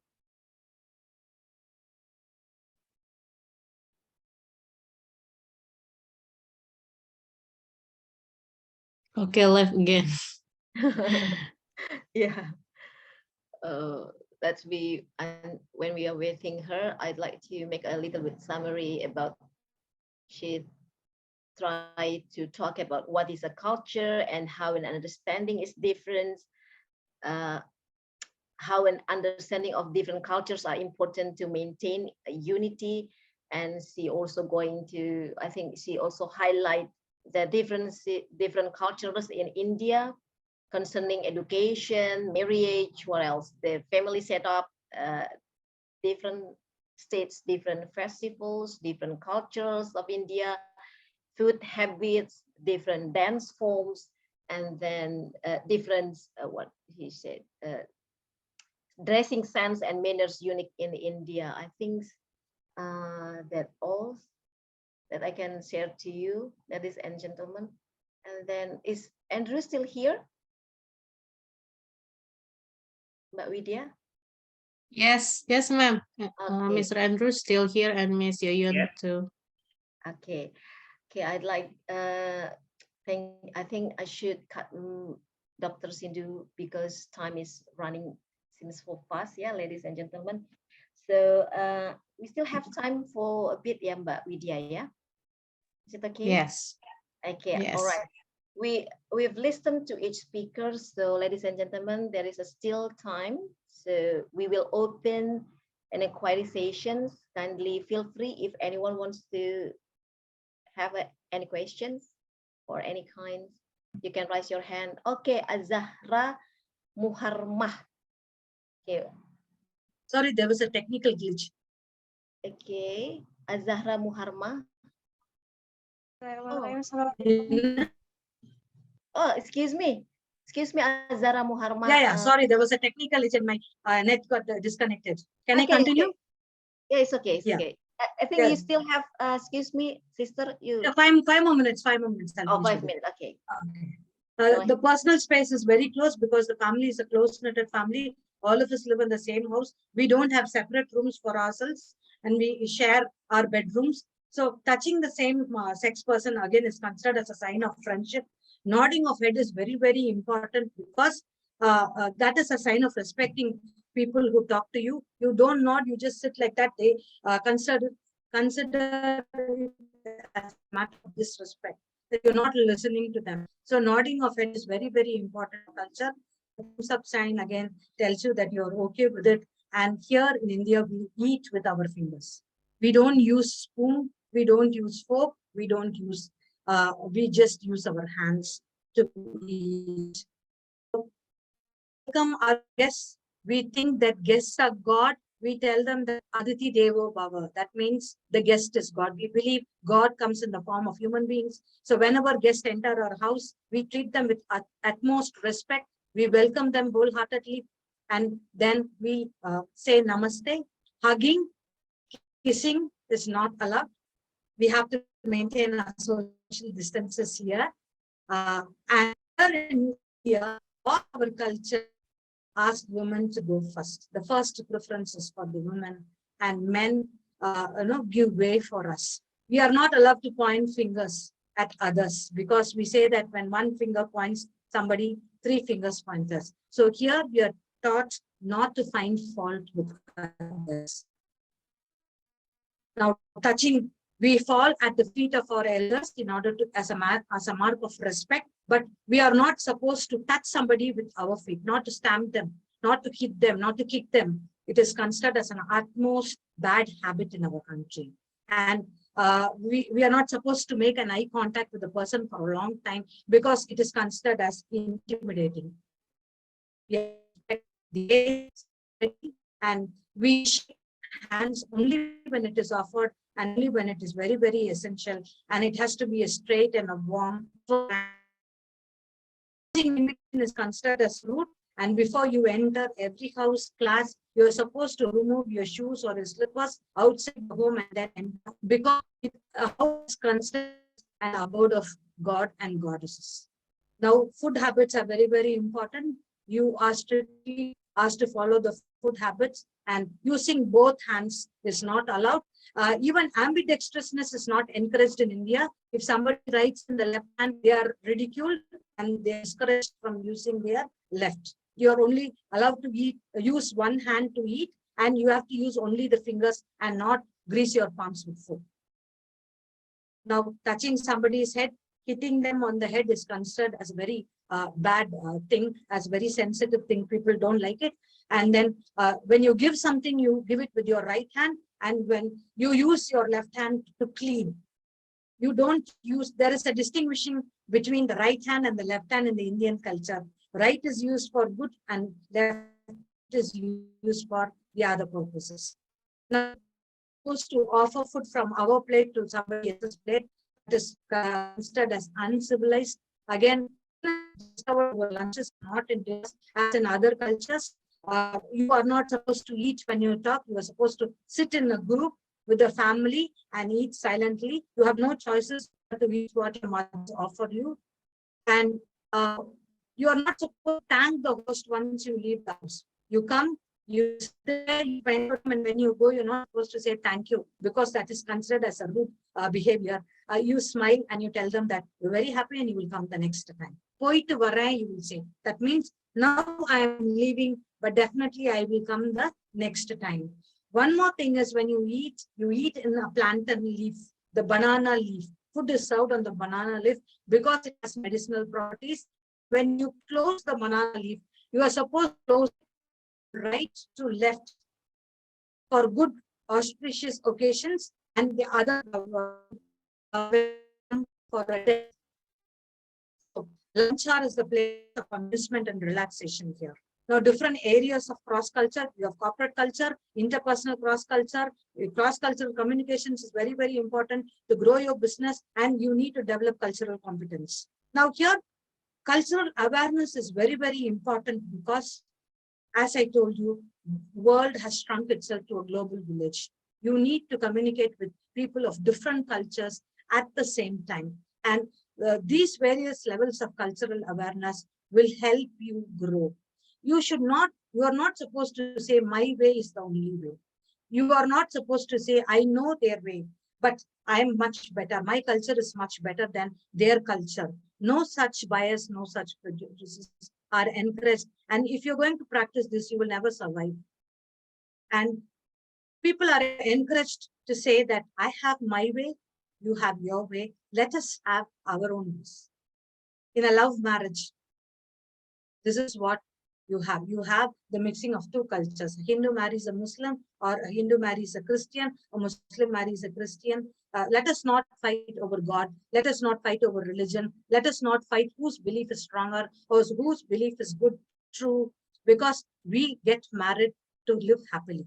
God is a source of inspiration, is a source of a solace for us. So let us not fight over it. Let us not say mine is bigger than yours or mine is superior to yours. Let us say, let me have my way, you have your own way. Let us understand, bridge our differences and have our way, which is called as the participatory third cultural stage. Of course, we have barriers to cross-cultural communication. Ethnocentrism, which says that I am the best, my culture is the best, is a block to developing interpersonal relationships. Discrimination based on the caste, creed, the minority status, the racial problems, that again is a block to cultural communication. Stereotyping a person because she's a black, she's an Asian, she's dark, she's brown. Cultural blindness, that is, you try to ignore them and say that they don't, such a culture doesn't exist, and you are not bothered about their beliefs. Cultural imposition, trusting your culture on somebody else is also not encourageable, and the tone difference. Sometimes, Indians are known for speaking aloud, shouting, calling people from far off distances. Hello, we shout from one place to another. But in some cultures, it is not accepted. So we need to know what is their culture, understand the culture of people whom you are going to meet before entering that arena, and then bridge your differences, solve your differences, and happily exit from that place. Now, culture as a solution. Yes, culture is the solution because you can solve the problems by understanding the layers of different culture of a country, by understanding, respecting their cultural, by respecting their culture. We need to understand their norms, values, and give them space and not be biased. So culture is the context in which things happen. And out of context, we needn't go too much into it. What are the skills one needs to develop to overcome these differences? You just respect the different cultures and try to, work together. First, trust each other. This development of trust, building trust, will help you overcome these cultural differences. Understand the body language of a different culture and respect them. Thus, you can connect with people of different cultures. Thank you. Okay, thank you so much, Dr. Sindhu. It's a lovely presentation from you talking about your thematic study of a cultures in India, talking about the culture, the scenes from the natures of the culture itself, how an understanding of different cultures, and then you also highlight the different cultures in India concerning education, marriage, what do you say, family setup, different festival, different cultures, food and beverage. Also, I don't think so, deep beverage, yeah, only food, yeah. Different dance form, different dressing sense. This is where, ma'am, literature comes into play. This is where language comes into play. Yeah, now, yeah. when you know English language, you know what happens. You are able to read books related to other cultures and understand them. That is where language comes into play. That's right. Different dance form, different dance dressing sense and manner unique in India. And Sister Sindhu, I've lived for about 7 months with Indian homestay family. So I learned a lot about Indian cultures also. And I hope you like it. Yeah.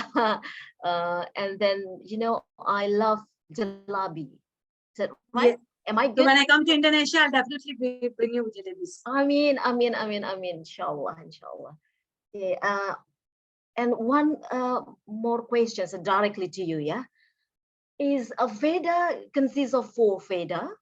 Because what I know, my mom's was Hindu. Okay. I was, yeah, my mom is from Balinese. So far what I know, in Indonesia, we only have one holy book from as a Hindu. We have a Veda. And Yeah. so you have a 4 Veda, is that right? We have 4 Vedas. We have 4 4 Veda. So Atharvang Veda, Rig Veda, Rig Veda, Atharva Veda, Yajur Veda, and Sama Yajur Veda. Veda. Excuse me? Sama Veda. Sama Veda. Okay, so it's totally different between Hindu in Yes. India and Hindu in Indonesia, especially Hindu Yes. in Bali, yeah? Yeah. Okay, that's nice. Your presentations broaden my knowledge. Thank you so much. Thank you so Okay, much. thank you so much, sister. We open a question and answer sessions. I think three persons, I think, yeah, because time is running fast. Okay, I forgot the names who raised hands at the first time, but Widya, who is she or who is he? She or he? I forgot the names. Is there anyone? Azahra Muharramah. Azahra. Muharramah. Azahra. Okay. Azahra is a girl, yeah. Azahra. Would you like to say something about Azahra? Okay, all right. Bismillahirrahmanirrahim. Assalamualaikum warahmatullahi wabarakatuh. Waalaikumsalam. First of all, thanks to Miss Dina for giving me Oh, time. this is Azahra. Oh, I know you. Yeah. Thank you. And thanks to all of the speakers for giving their wonderful explanation about all of this material. I have a question for all of the speakers. So I've got the dynamic culture material on CCU lessons as my major. When we are talking about cross-culture understanding, then it has a relation with dynamic culture. The thing I know about dynamic culture is the changes or disappearance of some culture. So do you think dynamic culture could appear because of the other culture dominates one culture? Okay, thank you so much. Okay. I think it is better when we listens the answer one by one from the presenters, yeah, directly, yeah, Mbak Azahra Muharramah. Maybe you would like to start at the first time, Andrew, about the question from Azahra, please. Yes. Can I give my answer? Mbak Yuyun. Anything that does not change. Excuse me, Andrew, Mbak Yuyun. Anything that does not change, slowly will disappear.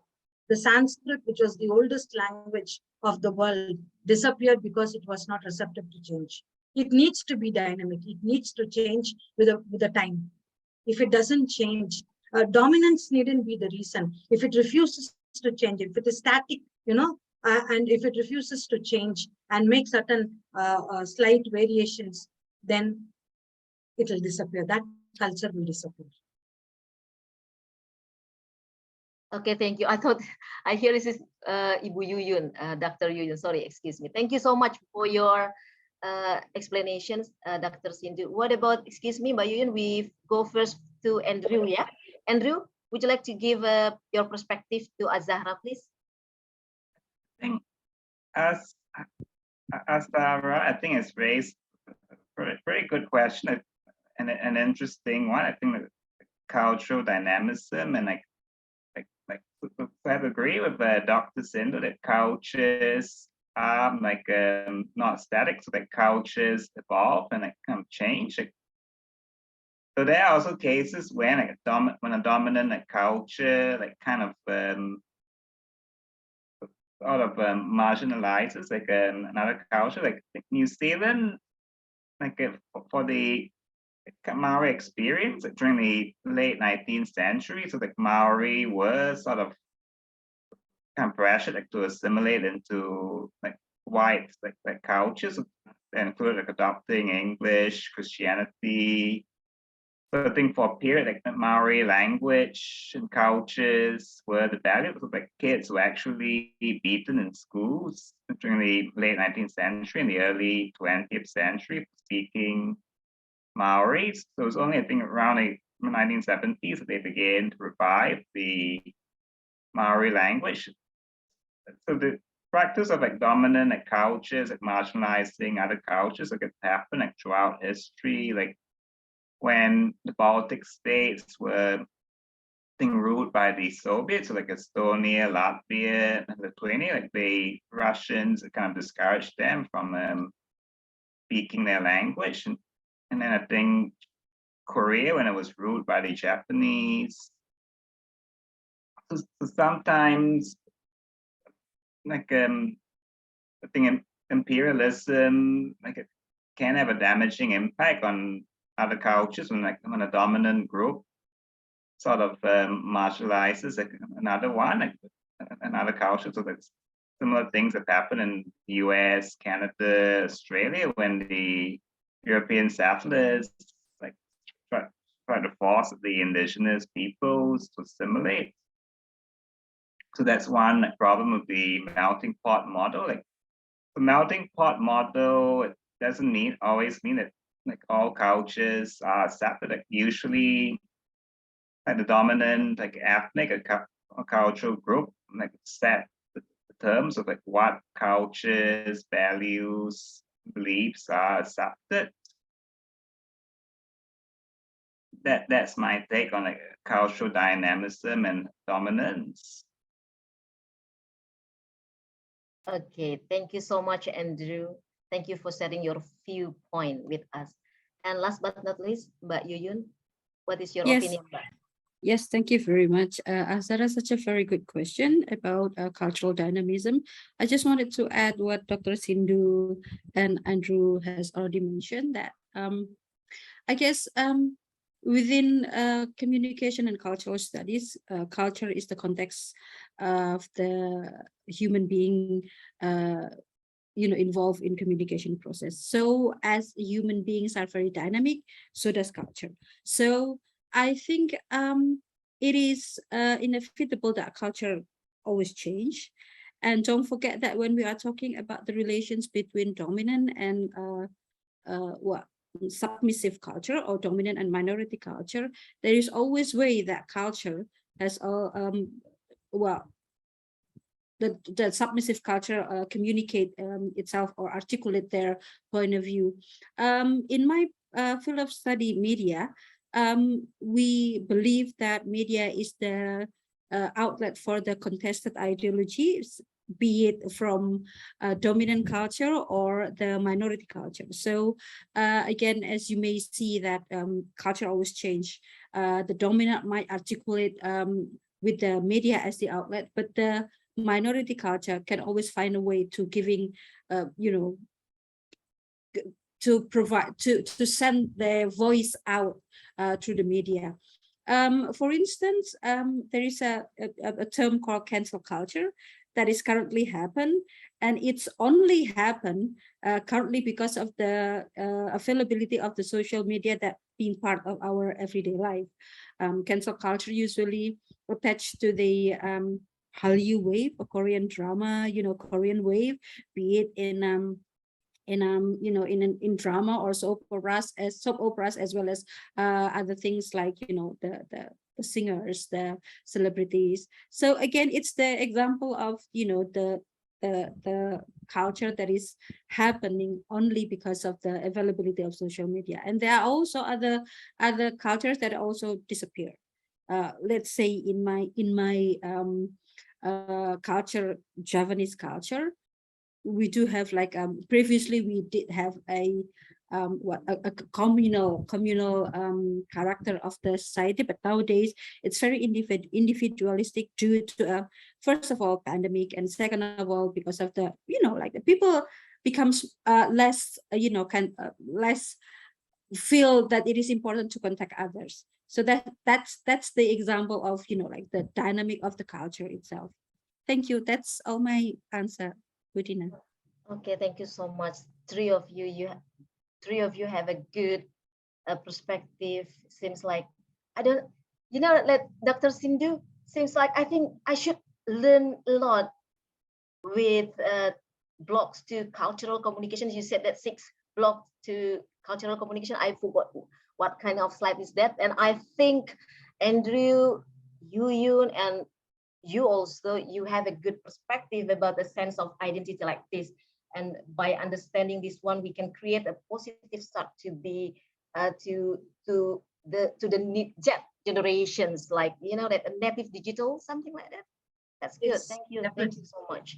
Okay, the second question, please, ladies and gentlemen, brothers and sisters. Is there anyone? The committee, would you like to help me, please? If you decide to raise your hand, maybe you can type on chat box. Okay.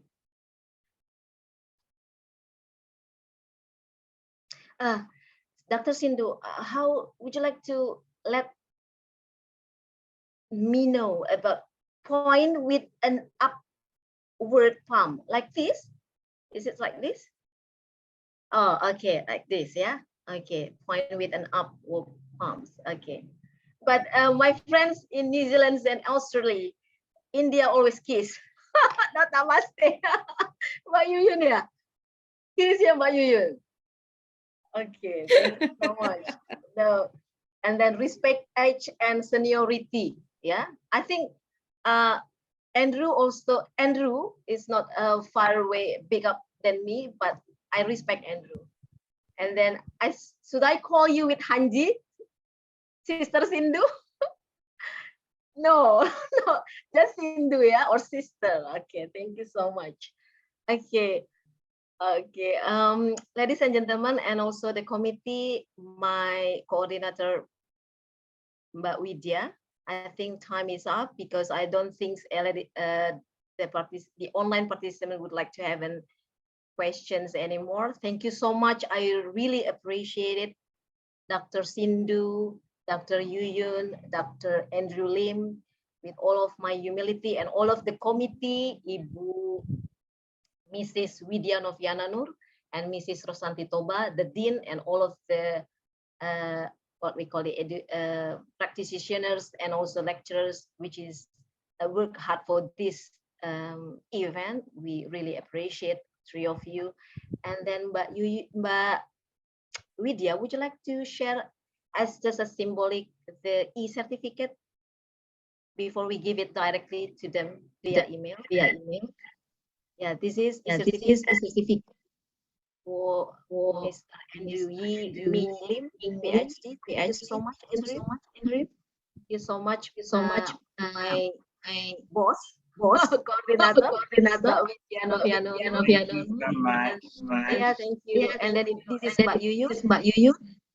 Thank you. WI Surya and PhD. So much. And then this is my last sister, Dr. Okay, thank you so much. Thank you to all of you. It is suggested that you save the link share by the committee. Committee, would you like to share the link?